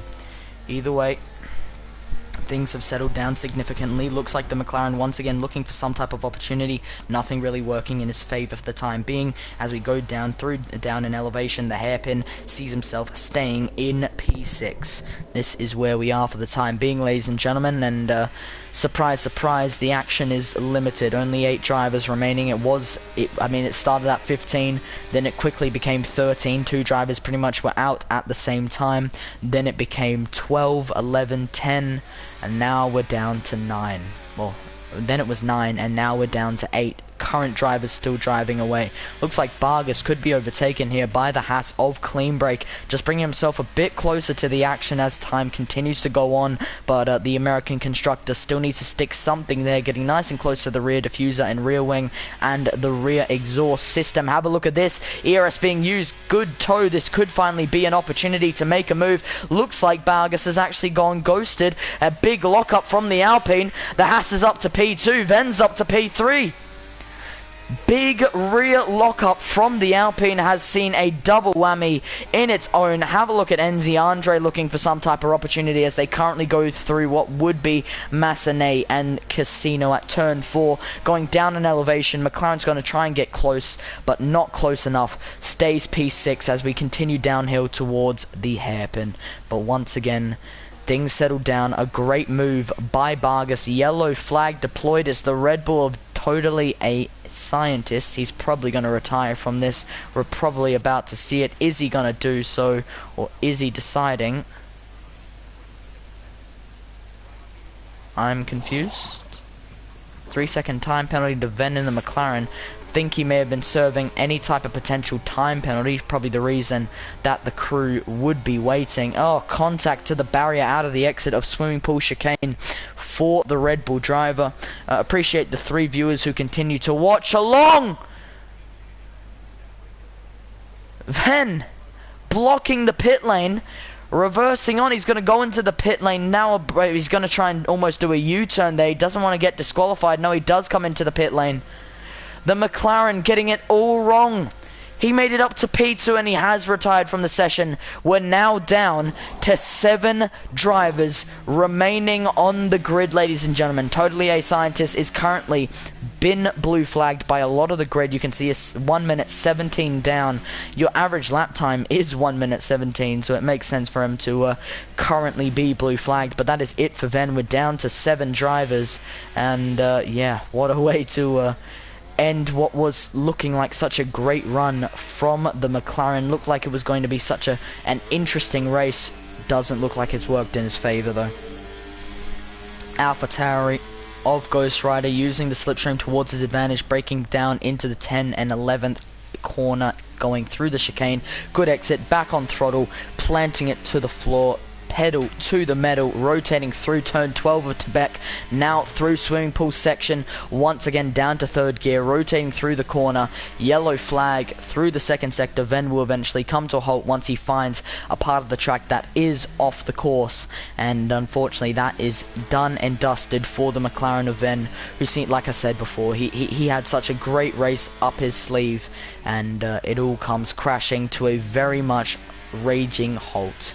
Ghost Rider trying to stick with the Ferrari of old mate, nothing really working in his favour, getting a bit of a tow along, but it is going to be more dirty air than a slipstream, and the rest of the field, 6.5 seconds already separating Marvlin and P1, P2 separated by 4.5 seconds, P3 separated by 4 seconds.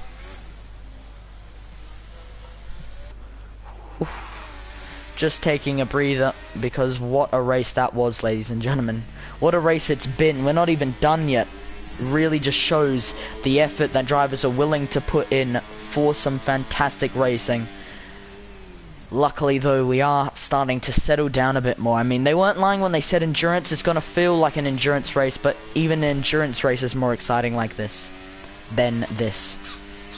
I mean, you got a bunch of Porsche 911 GT3 RS 992.2 Cup cars.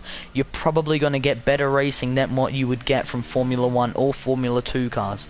Either way, DRS once again active, ERS once again on, but nothing will come to conclusion here. Way too far away. Does try and brake late, but nothing really working out for the AlphaTauri driver. He's still stuck behind old mate in the Ferrari, still trying to stick it around the outside line. Ghost Rider is well and truly stuck in the field for the time being. The Red Bull of Totally A Scientist has actually done a good job, just slowly but surely making it through the field, trying to unlap himself. Don't know if it's going to be possible to try and get past Marv Lent, but he can try his best to try and unlap himself as he continues through turn 9 at Tunnel. Also going back to turn 8 at Portier, you can see the AlphaTauri of Ghost Rider trying to give it his all and trying to put it all on the line so we can see some type of big move. You can see just starting to get a bit of a run up, still not close enough to make a move. This is the only man who is close enough to potentially make a move. The AlphaTauri in P6, still pushing away as hard as he can, but nearly making damage with the barrier there, but keeps it all together. And for the time being, this is where it stands. I'm going to quickly have a drink here because I am thirsty.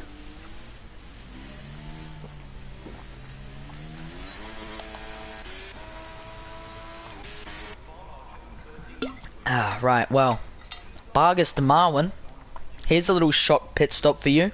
The French constructor has decided to come into the pit lane, and now on fresh new medium compounds, lap 37. If you have a look at the strategies, you do want to actually stay. He's done a perfect little pit there. He's done the perfect window. You want to switch over to the mediums anywhere between lap 30 to 38. Lap 37, he's made the switch and he's onto the medium compounds. So we'll have to wait and see how that works out for the Alpine.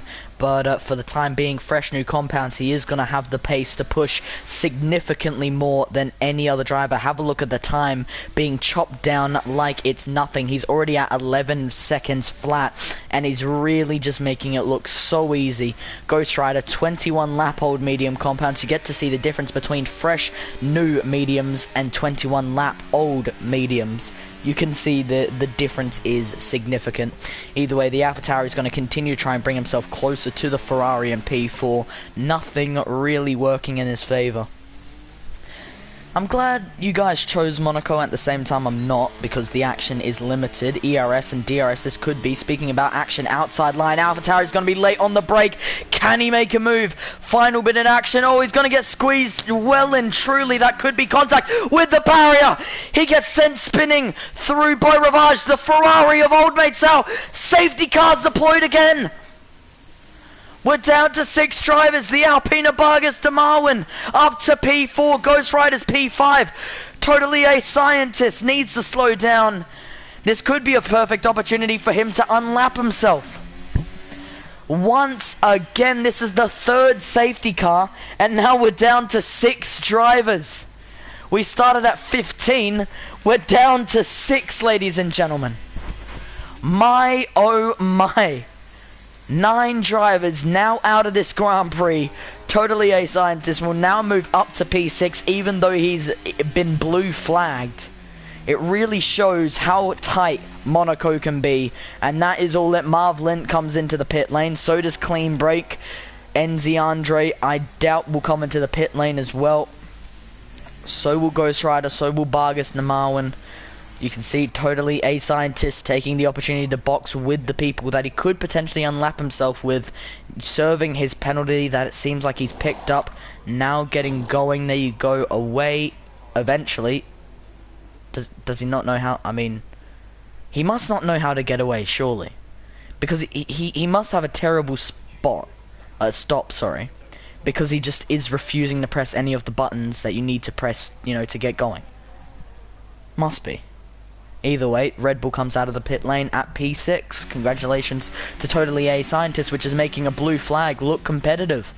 Round of applause to him and the Avatari of Ghost Rider in P5. He gets away nice and smoothly. Enzi Andre in P4. He's continuing to make his way out of the pit lane. Marvlent has led, and I will repeat this again, ladies and gentlemen. We've had one different race leader. For the entire race, we've only had 2 race leaders. The other race leader led for maybe maximum of 3 laps. So, for context, Marvlent would have led nearly a full race worth of racing. 100% race distance, nearly a full race worth of racing. Incredible from the Williams, who at this point, if anyone deserves it, it is him to pick up the win. He has really started to show what type of pace he can put on when he gets the opportunity. Either way, lap 39 of 78. We're about to go and head into the 40s. It's been a long reach of 30 laps. 9 laps have finally passed by. We're about to tick over to lap 40 of 78. And we're going to have 38 laps remaining in this Grand Prix. Wow, wow, wow. Still no words, almost speechless with how little drivers we really do have left remaining. We could still see a mistake by Totally A Scientist. We could see a mistake by Ghost Rider, Enzi Andre. Any of these drivers we could see a potential mistake by. We could honestly not even finish the full 78 laps of action. We could honestly get everyone out to the point where that's it. It would be the most Monaco thing if everyone DNF'd.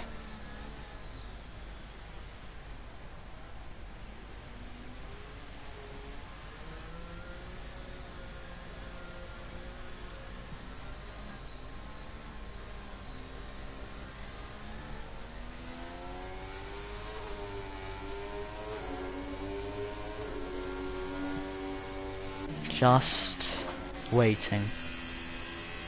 You can hear the dead air in the air. You can. It is Monaco. We're under safety car conditions for not the first, not the second, the 3rd time running. 5 viewers tuning into the stream. Hello, hello. Obviously, I'd like to be, you know, normal JPM 13 and yell the entire way. Unfortunately, I'm not trying to destroy my voice that far. So, this is what you get for the time being. Lap 40 of 78, Vargas Namarwin has picked up 5-second penalty for making collisions with Totally A Scientist. Here we go.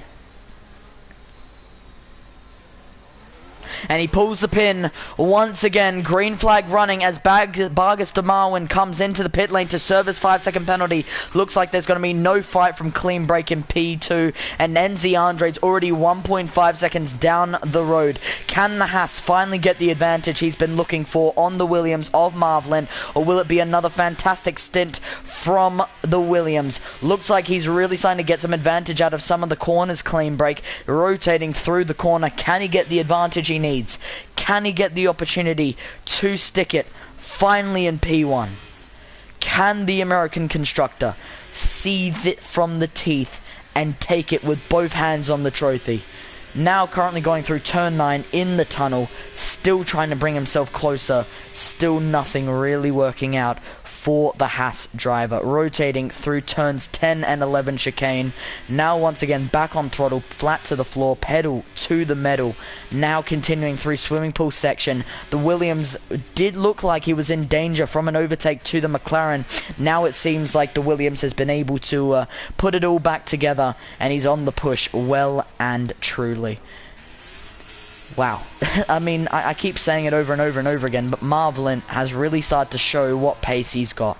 Marvelin with a 1:12.781, clean break P2 in the Haas, P3 1.5 seconds behind him is the McLaren of NZ Andre, P4 Ghost Rider, P5 Vargas de Marwin, sorry, P6 totally a scientist. Virtual safety car deployed. We're down to 5 drivers. In a moment's notice, I was about to announce he's in P6. P6 becomes nothing. Yellow flag deployed. Totally a scientist is out of this race. 10 drivers out. 10 drivers lower. 10 drivers now suffered all the same fates. And they are all out of the Monaco Grand Prix. Marvlant continues to lead us away in P1. He's done a fantastic job. We are moments away before eventually going back to green flag running. Clean break knows this is an opportunity to potentially make a move on the C4 compounds. Can he do so? Outside line, he's made a perfect getaway, no drive through. This could be it for clean break. If he gets a good exit here, no he doesn't. He downshifted, he did the money clutch. He did the wrong thing. He did the money shift. Unfortunate for him, who doesn't get the move, but now it could be. Outside line, going wheel to wheel through Boy Rouge. Contact made. Marvelin down to P2. Contact made. NZ Andre's up to P2. Marvelin's down to P3. A man who led most of the laps here in Monaco is dethroned from P1. He's fully dethroned to P2 as well. He's barely surviving on the podium. Ghost Rider, could it potentially take it now? Marvelin had a fantastic lead, got too close, just snuck up to him, and unfortunately Marvelin now P3 on the grid. Clean break, 1 second gap. The Haas has taken the lead of the Monaco Grand Prix. Fantastic stuff from the Haas driver. Oh, more contact made, not what you love to hear from the Haas. And this could be honestly an opportunity for NZ Andre. Sorry, I'm struggling to speak, but this could be a perfect opportunity for him, because right now he's been on the top of this game. You know, he's kept it consistent. Yes, clean break is into the pit lane. Marvelin stays out. NZ Andre is our 3rd race leader, ladies and gentlemen. Clean breaks, actually no, it was, so we've now had 3 different race leaders. It's definitely starting to increase in its diversity along the track. Marvelin's been able to bounce back from any type of issue, any type of precautions he may have needed to install. But can he do it now, when he is under pressure? When it's lap 44 of 78, when he knows there is barely any time left in this race, he knows he needs to put the foot on the pedal and smash it down, because he knows that's what matters. Vargas de Marwin with fastest lap of a 1:12.601, currently in P5 with a penalty also against his name for the time being. Looks like though it is all going to stay the same for the time being. As I've mentioned, it's just too close yet too far. It really is that way. Wow, wow, wow. So many drivers who've come and gone here at Monaco. Once again, NZ Andre comes and goes, and up to P1 he is. Only 5 drivers remaining. 1.2 seconds currently separating the Williams in P2, but right now it looks like we could honestly just take an onboard here. The gaps are way too large for any type of action to really take place, so we'll go on board with NZ Andre. Currently braking down to 2nd gear, rotating through the corner, once again up in throttle before going back down, just resting through. And once again, like I said, action has started to slow down now. Significantly slow down.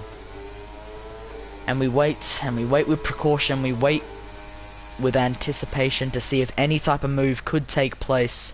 But to be honest, I think this is the beginning of the end already. There's only 5 drivers to remain. If there's another safety car, you honestly have to question the driver's, like, driving ability. At that point, you're questioning the driver's ability, you're questioning the driver's actual race management.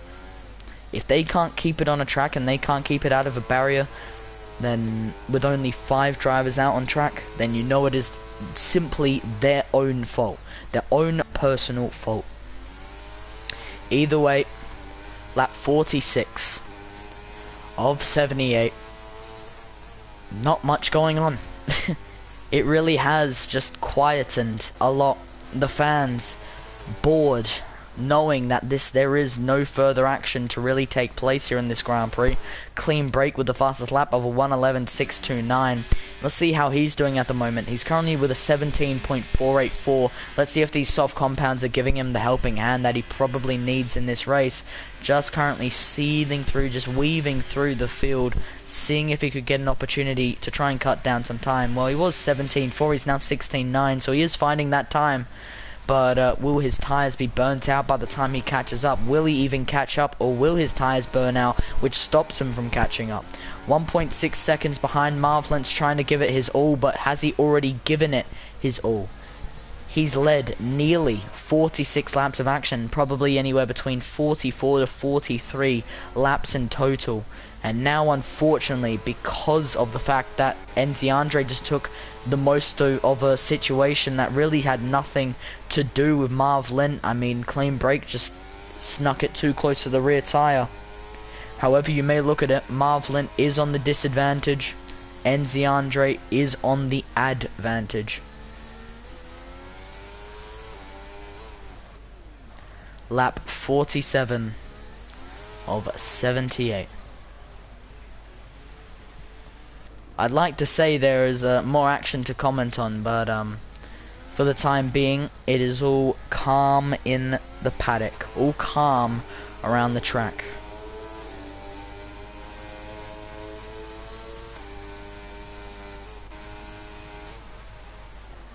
Let's do an audio lap. See what these engines sound like when you go on board with someone, when you just let the cars drive around the track. We'll do from lap 48 to 49, we'll do an audio little track through there, see how the engines are currently rolling through. And I apologize for the 6 to the 5 viewers who are currently joining us in the YouTube chat, in the YouTube stream. You know, it is Monaco. You can't really blame me for that one. I would love to be more excited and give you more passion, and you know, I love doing that, but I can't yell over nothing. Simple as that. I can't yell over gaps that are starting to increase. I can't yell over throttle, you know, placement. I can't yell over a rear kicking out or a small lockup. I do apologize. Either way, the Williams of Marvlin, 1.9 seconds behind it. I'm sorry. I'm sorry, and I mean this with the utmost respect, but whoever chose Monaco is an idiot. And I'm saying that in the nicest way I can possibly put it. Really, the nicest way I can put it. Whoever chose Monaco to be on the calendar is an idiot. Honestly, the biggest dumbass. Like, even if it's, I don't care who it is. I don't care if it's plebs. I don't care who it is, right? Whoever chose Monaco is stupid. Because, of course, this was going to happen. You're going to get big 2-second gaps that are going to last an entire race, and then they don't box because they want to keep track position, and they rather receive a puncture for it. Say I'm being disrespectful, but it's hard to enjoy a race when there's nothing to commentate on. I mean, Jesus, I didn't just do Creator Series last night for me to do this. Either way, we're going to keep commentating away because I'm not one to just give up halfway, so you can thank me for that one. But you will be receiving a strongly worded DM, once again, in the nicest way I can put it. Either way, Marvlint in P2, the Williams just rotating through the corner, just trying to get the most out of it. 1.3 seconds currently separating the British constructor to the McLaren of NZ Andre. To be honest, even for Race Spec, I was expecting a bit more action than this. I was given maybe the wrong idea. I'm just saying. Either way, Williams and Marvlint now 1.5 seconds behind. The gap really is starting to change up and down constantly as we continue to make our way through the field.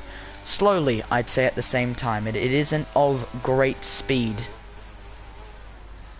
Either way, it really is just slow, would be the right way to put it. It is just increasing and increasing. 1.1 at the moment, so it has decreased a little bit. Marvlint probably not the most unexpected person to start gaining. Looks like NZ Andre obviously has 2 lap older compounds. Looks like some potential moves could be going on lower down, but it isn't. It's just a pit stop for the Hash driver. Looks like Marvlint now down to 0.7 of a second, and the Williams really is looking for any type of opportunity that he possibly can get. 28 laps remaining as we finally reach lap 50. And well and truly a long Grand Prix that this has been, and long I mean in a bad way, because this has been utterly boring and does not look good for me and my reputation as a commentator. I've been building up myself for so long, this is disappointing. But yeah, the Williams of Marvlint 0.7 behind. DRS once again active, trying to get the most of it.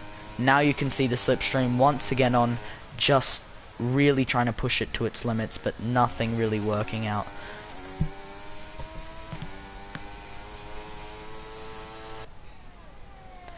You know what? I'll be back in a second. I'm gonna go get myself a jam donut.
I'll tell you what, at least we've got the opportunity for the Williams to make up some ground.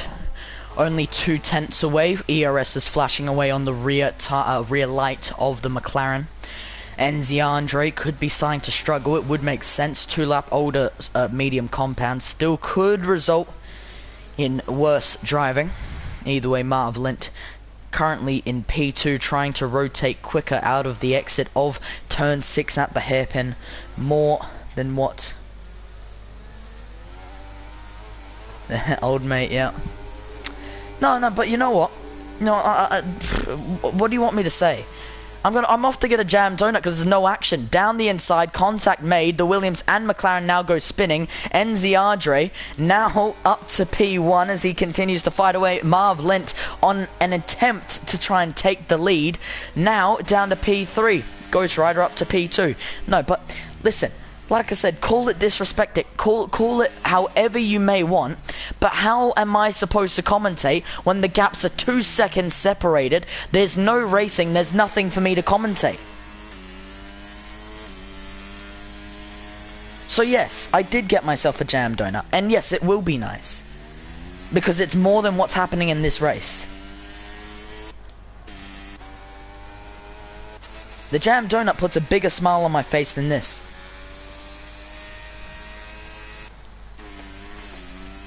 Now, everyone knows me, right? This is the reputation I hold. Everyone knows me because I'm a respectful, fair commentator. But I cannot stand this. Anyone in the Oceanic community can tell you that. But it's so hard to actually say, like, oh, this is a fantastic Grand Prix, when there's nothing to commentate. 9/10 right now we're on board with the AlphaTauri of Ghost Rider. Right, this is the only thing that's happening on track. Let's watch it, right?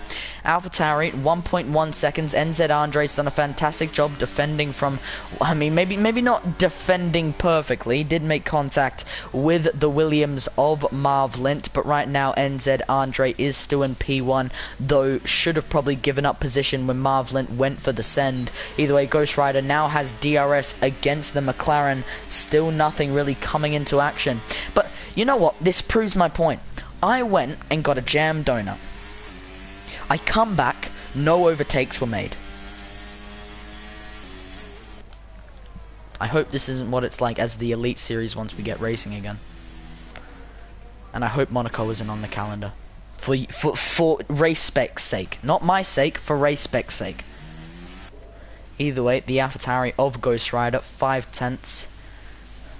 Currently just trying to bring himself closer to the McLaren of NZ Andre. 4.5 now. It looks like Marv Lint's also going to start bringing himself closer to the field. This could be a good opportunity for some moves to be made. You know what?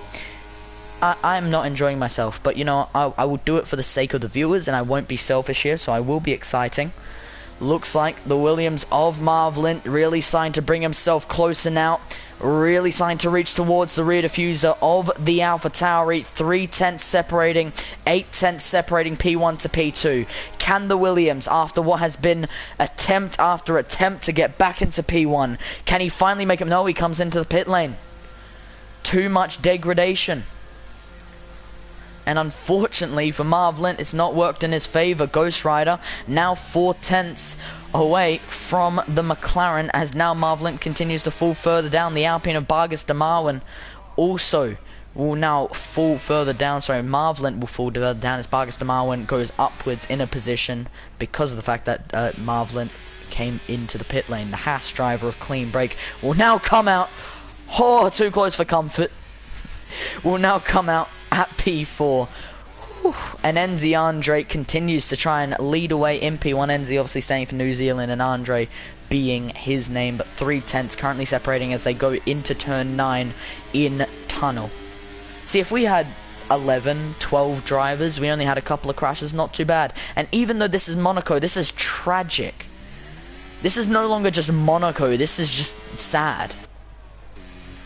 Either way, you know, I'm honestly just flipping Discord over so no one can message me.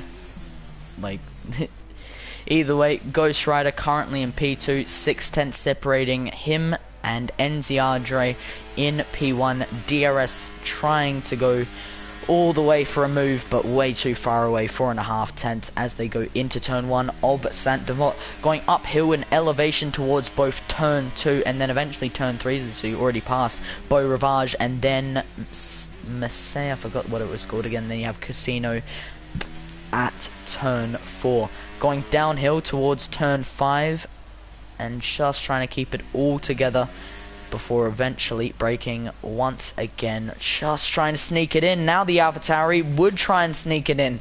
Contact to the front and rear tires of the AlphaTauri and McLaren, but still just not close enough to get it all set in stone.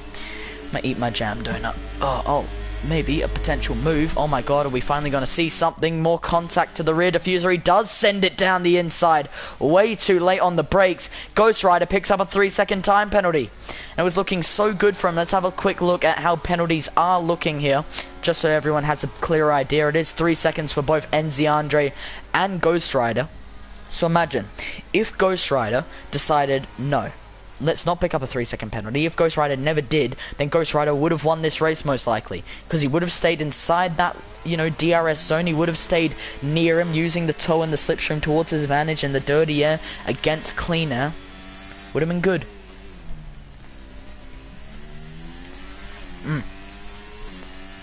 It's a good jam donut. Still better than this race. Marv Lint in the Williams, currently going uphill. ERS flashing away on the rear light, trying to get the maximum out of it. Once again, the British constructor not just falling a bit short at the moment. Braking as much as you can. Clearly not good enough for it. And goes out of it.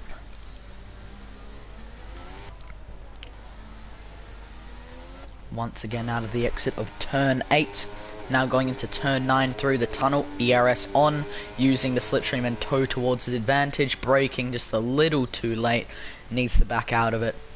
And the Williams stays in P5. Big kick out of the rear for the Haas. Could give a good opportunity to the Williams of Marvelant. Nothing ends up working out perfectly for him, however, so he stays in P5 as Clean Break continues to try and defend as much as possible. Ghost Rider currently in P3, 20 lap old hard compounds. Definitely won't be in his favour, but is what it is. Now Vargas de Marwin stays P2, Clean Break P3, and Marvelant continues to try and get that P3 back. Ghost Rider now will be racing his own race on fresh new soft compounds, which could give him a nice advantage. 20 laps remaining in this race, ladies and gentlemen. We're getting close.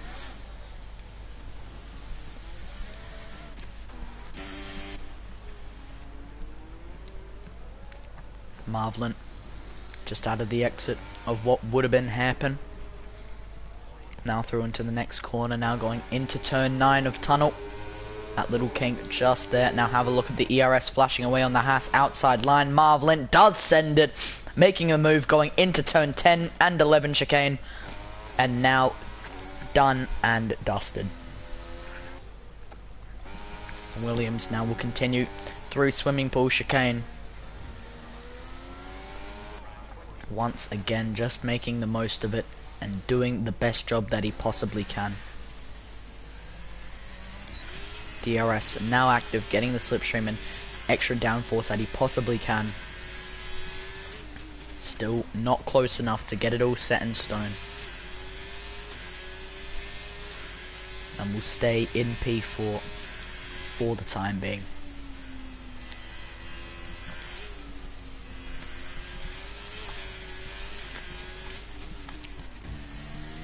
AlphaTauri of Ghost Rider in P5.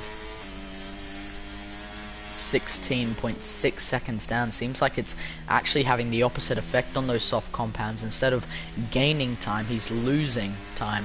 Now nearly 17 seconds behind the Haas of Clean Break, who's now 1.1 seconds behind Marvelant, who obviously finally made that move going through Saint Devot. So good job for Marvelant, who's back into the podium positions.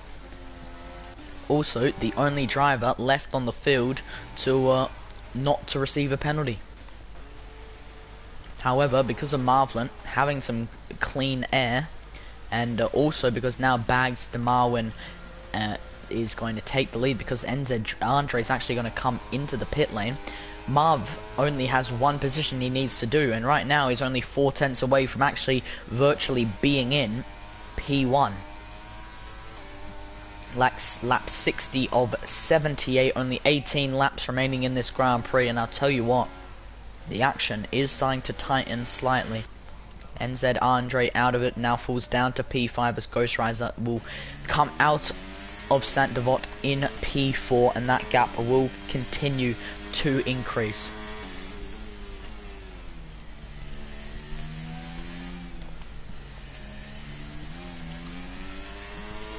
Tell you what, the jam donut's nice, but the jam is way too sugary. Like, you know those donuts that are just like full of sugar? It's not that sugary, but the jam has a decent amount of sugar. It's a bit sweet. A bit too sweet. Either way. NZ Andre currently going through the tunnel in P5, nearly 2 seconds down on Ghost Rider in P4. It's going to take maybe half a lap to a lap before those tyres are fully back up to temperature, but for the time being 2.1 seconds down on the AlphaTauri in P4. If we go back up, you can see the Williams of Marvelant just starting to creep and crawl closer and closer to Vargas de Marwin. Lap 61 of 78. Wow, wow, wow.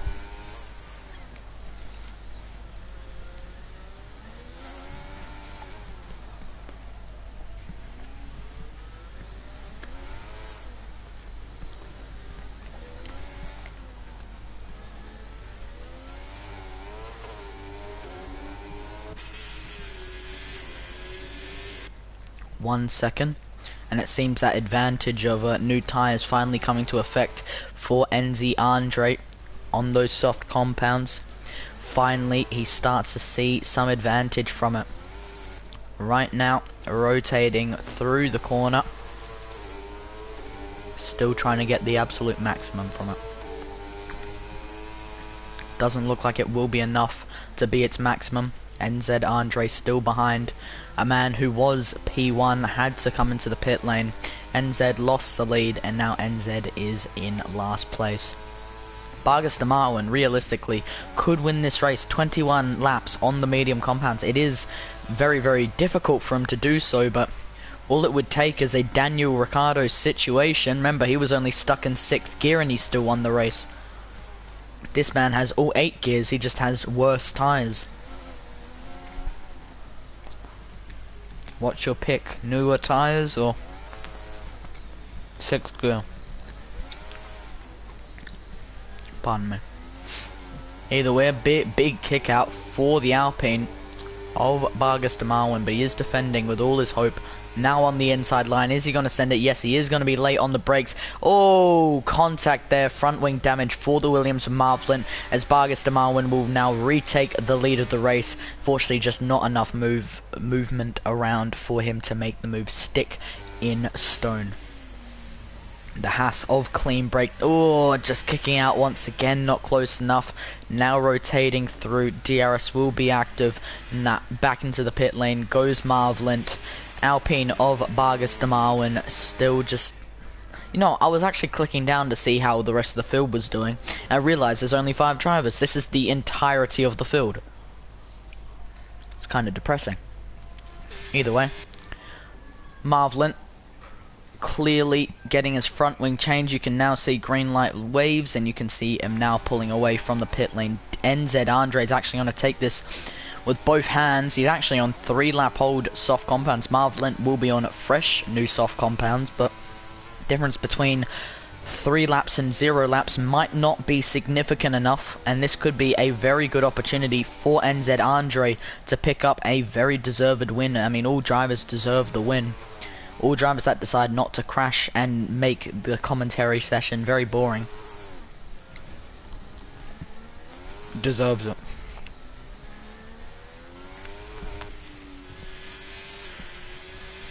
Currently P2 is the Haas of clean break, and maybe it's going to be a bit higher of a challenge, because though NZ Andre is probably cutting down time, we'll have a quick look. You can see he just dropped 5/10 in a matter of 1 corner.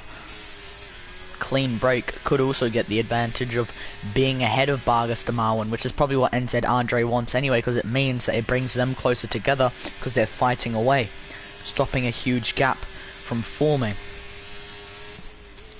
Them fighting away, gonna cause them to be slower per lap, allowing NZ Andre to catch back up.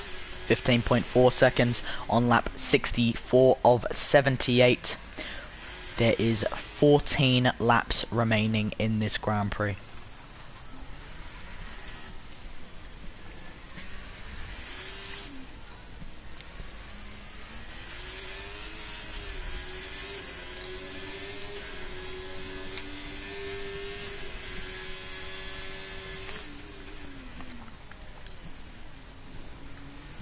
Clean break, 4.5 tenths off the Alpine of Vargas de Marwin out of the exit of turns 10 and 11 chicane.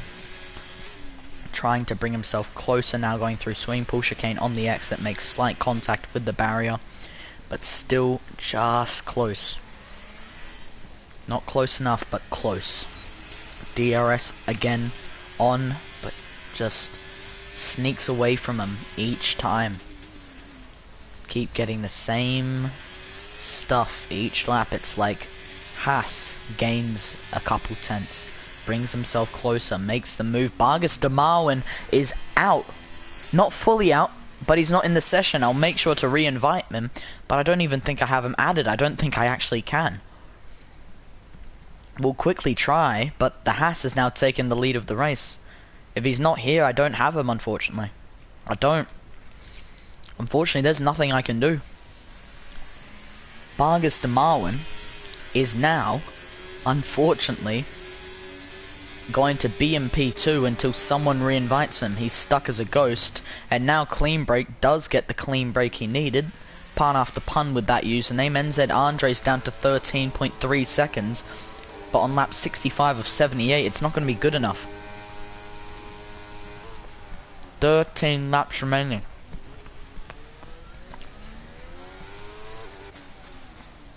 .5 seconds now in between both Vargas and Clean Break. It doesn't matter because Vargas is now coming into the pit lane.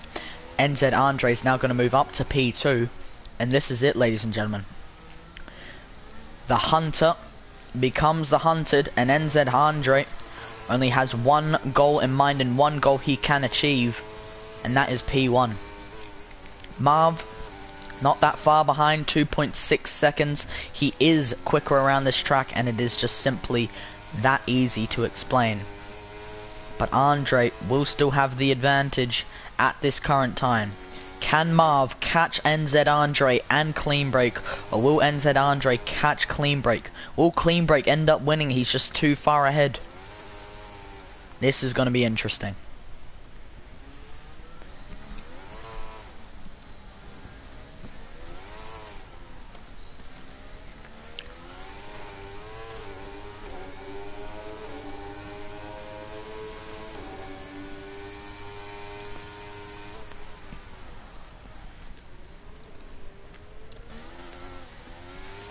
.6 seconds. That is the gap. 13.9. Oh, Clean Break's coming into the pit lane. Couple names that haven't been brought up for a while. You have Ghost Rider in P4. He's kind of driven his own race, and Vargas de Marwin stays in P5 as he obviously decides to come out on fresh new tires. Doesn't look like he'll get the undercut either, because if we go over to Clean Break, it's going to be close, not close enough. The Alpine will start to make it there, but still just not quite there. NZ Andre in P1 officially, but for how much longer? Marv is on the charge. Marv is looking for an opportunity. Lap 67 of 78. Here we go. ERS active, using tow and slipstream to his advantage. Nothing comes about it. Just has to wait that little bit longer going into turn 10 and 11 chicane. Out of the exit, starting to approach turn 12 of Tebek. McLaren just looking. Oh! Williams. Not what you want from that. And unfortunately, that's going to send him back just a little bit. Hopefully, no end plate damages. The little things that matter. Contact to the barrier on the rear tire now sends him back further. And it's mistake after mistake for Marv as he continues to try and push his way further. And nothing working in his favor. We have 10 laps remaining in this race. Thank God.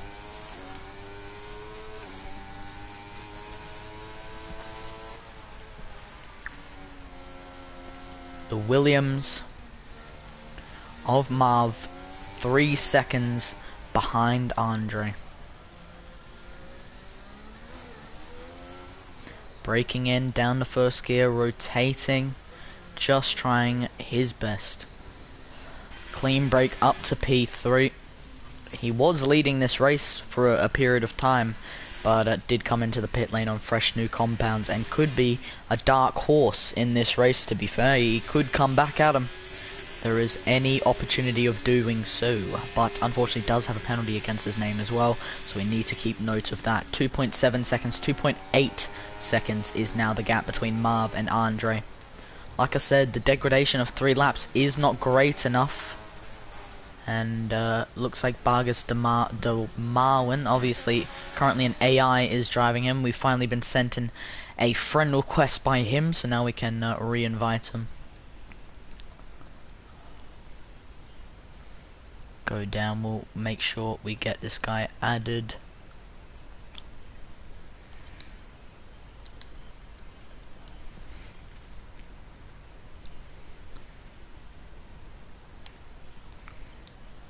There you go. So, Marv Lint, P2, 2.7 seconds lower, lap 69, the best lap of them all. Vargas de Marwin has now been able to rejoin the lobby, so finally the Alpine can try and push back on, because to be honest, he's had the unfortunate luck of disconnecting, and now he's reconnecting, trying his best to get back into it. 4.5 seconds lower than what Ghost Rider currently is. Any second he's probably going to rejoin, and there you go on the exit of the turn 9 tunnel. Ladies and gentlemen, round of applause. Vargas de Marwin is back, but that gap has not shrunk, it has increased. Lap 69 of 78, we finally are into the single digits worth of laps remaining. 8 laps remaining in this Grand Prix. NZ Andre seems to have it, but for how much longer? 2.6 seconds now separate P1 and P2 of Marv Lint. Still not close enough. Still just edging greatness. Skimming it by the skin of his teeth, but not quite there. He has 8 laps to get that opportunity. He has 8 laps to make it count. Come on, VS Esports. Not what it's called. I definitely didn't think of Velocity Esports and then also Race Spec Esports and tried putting them together. So I do apologize for that. I meant Race Spec Esports. Come on, RS Esports. Give us what you got. Please, for our sake. There's been too many laps. Like, I will be exciting if there's action, and you know, there was, and it died down again, and now if there is action, I'm willing to, you know, be excited, because it's just been very dull for the past like 20 to 30 laps, and I still don't understand why anyone would choose Monaco.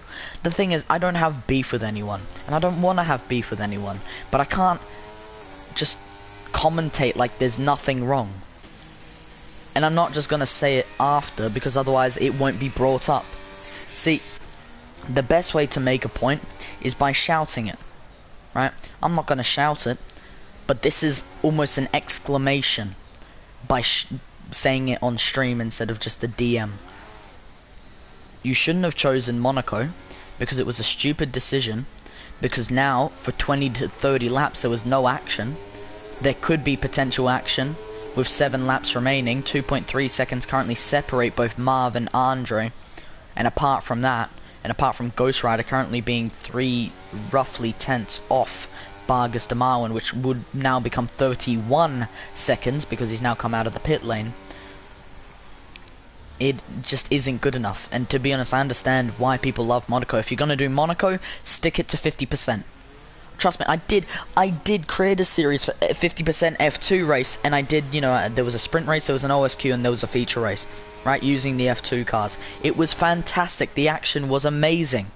There was a period, maybe 5 laps maximum. They came into the pit lane, all of a sudden there was action again.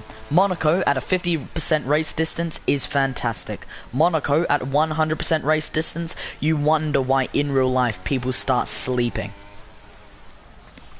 What did they expect? It's just gonna do the same thing. If professional race drivers can't keep it exciting, what are we supposed to do here? Make it exciting by releasing 3 safety cars, which in total doesn't make it more exciting, because we have to sit behind a car that stops any action from taking place. And we've had 3 safety cars, plus we had crashes while safety car was deployed. How do you crash when you're supposed to go slow?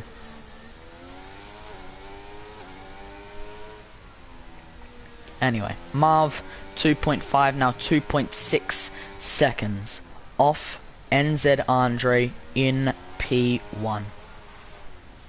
Rotates through the corner, trying to make the most of it. And now back on throttle, pedal to the metal, flat to the floor.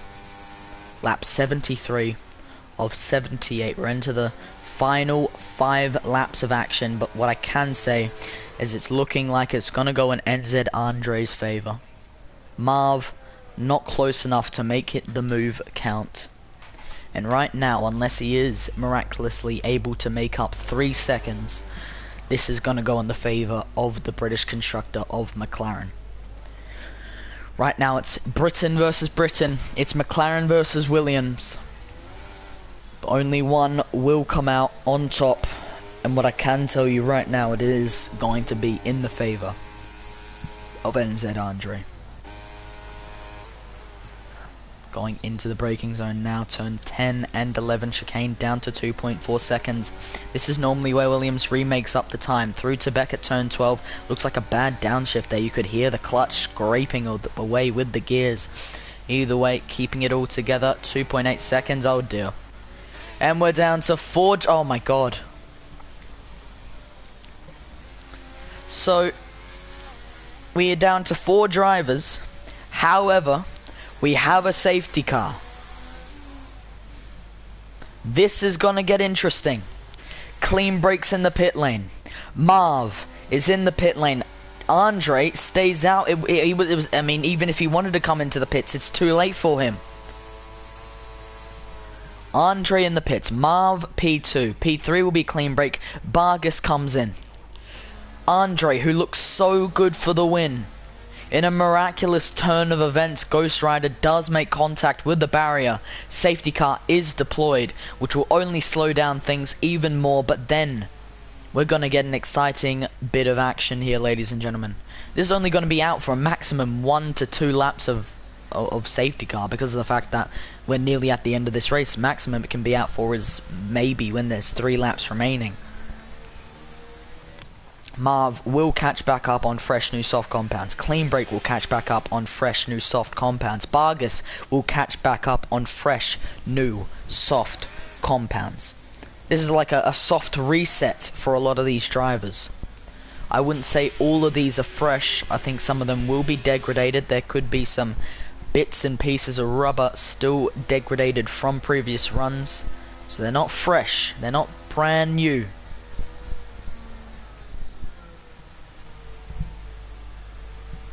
After nearly 78 laps of action, after me having a rant at Race Spec Esports for really making the stupid decision of choosing Monaco, we might get an exciting ending here to decide a race winner.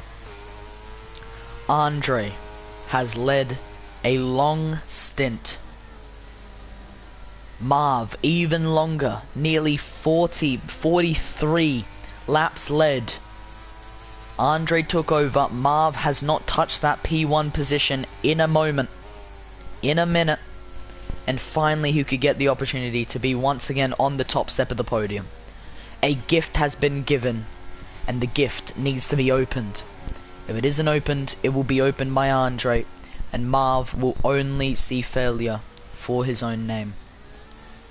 If Andre can defend, Marv will have that situation, but he will be able to be on that top spot, open the gift, and the gift is a P1 trophy at Monaco for Race Spec Esports in the endurance tier 2. Ladies and gentlemen, if it couldn't get more exciting, it did. Not much time remaining. Lap 75 of 78. Will we have another lap of safety car? We're into the 3rd sector, and no, safety car does come in. This is it. After 75 laps of action, a 3-lap shootout to crown the winner of the Monaco Grand Prix. Let's switch to NZ. When does he pull the pin?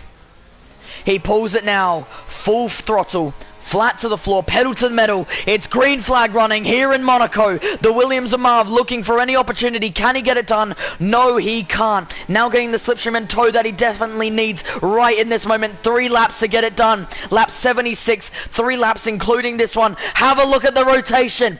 Have a look at the grip. Have a look how much better grip and exit he's getting compared to the McLaren of Andre. Now is the time. Now is the moment. If Marv's gonna make a move, it's here, right now, lap 76.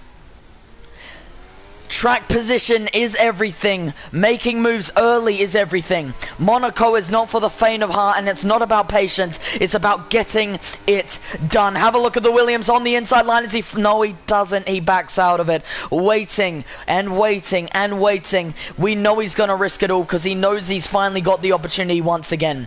Now through to back at turn 12, turn 13, 14, through swimming pool section, and now swimming pool chicane. Turn 16, 17, now turn 18 at La Rascasse. McLaren continue to lead away. Williams fighting for their dear life, trying to show what they can give, trying to show what they've shown all race long, is that they deserve. They deserve it more than any other constructor, any other driver, any other team in the paddock. Marv Lint deserves it. Not my words, but what he believes should be the case, and maybe his words can come true. Inside line, breaks early. McLaren does lock up the front tires. Is there an opening? No. Shuts down immediately. Outside line, shuts door. McLaren is defending with all his glory. Ladies and gentlemen, it's the penultimate lap of racing. We're on to turn 9 through the tunnel. This is where we've seen so many overtakes. Is Marvelin gonna send it? Outside line, he breaks late. Contact.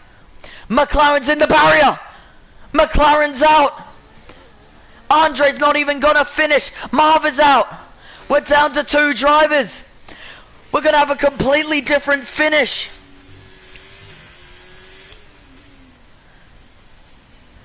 This has to be the worst race I have ever commentated in the year and a half I have ever been a commentator. But what I can say, we're down to 2 drivers from 15. How will this end?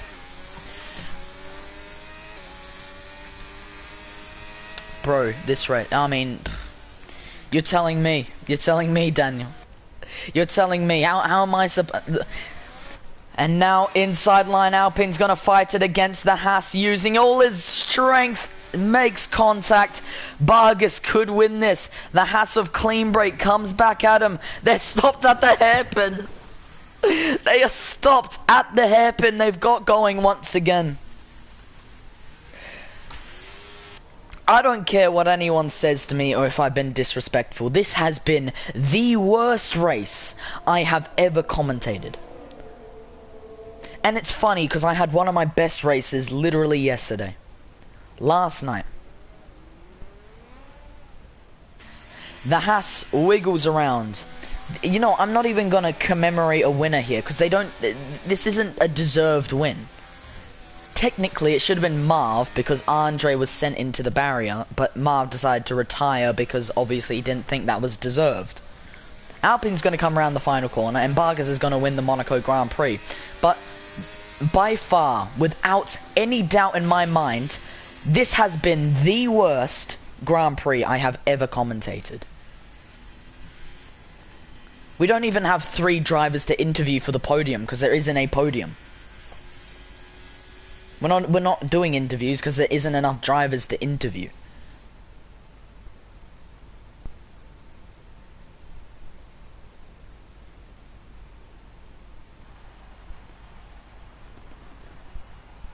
Like, we're down, say whatever you want, right? Say whatever. This has been horrible. We finished with 2 drivers. Out of 15. What is that? No one does that. Best race of 2024.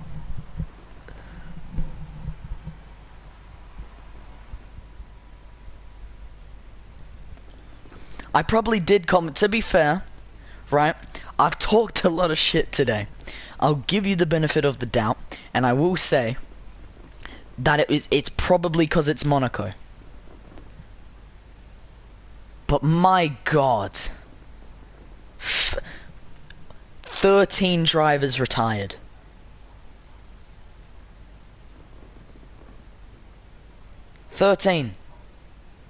Nuts. I'll be messaging some people. Monaco and Titia. I'll be messaging some people. And I'll be having a word or two. Because that was pure horseshit. Cheers and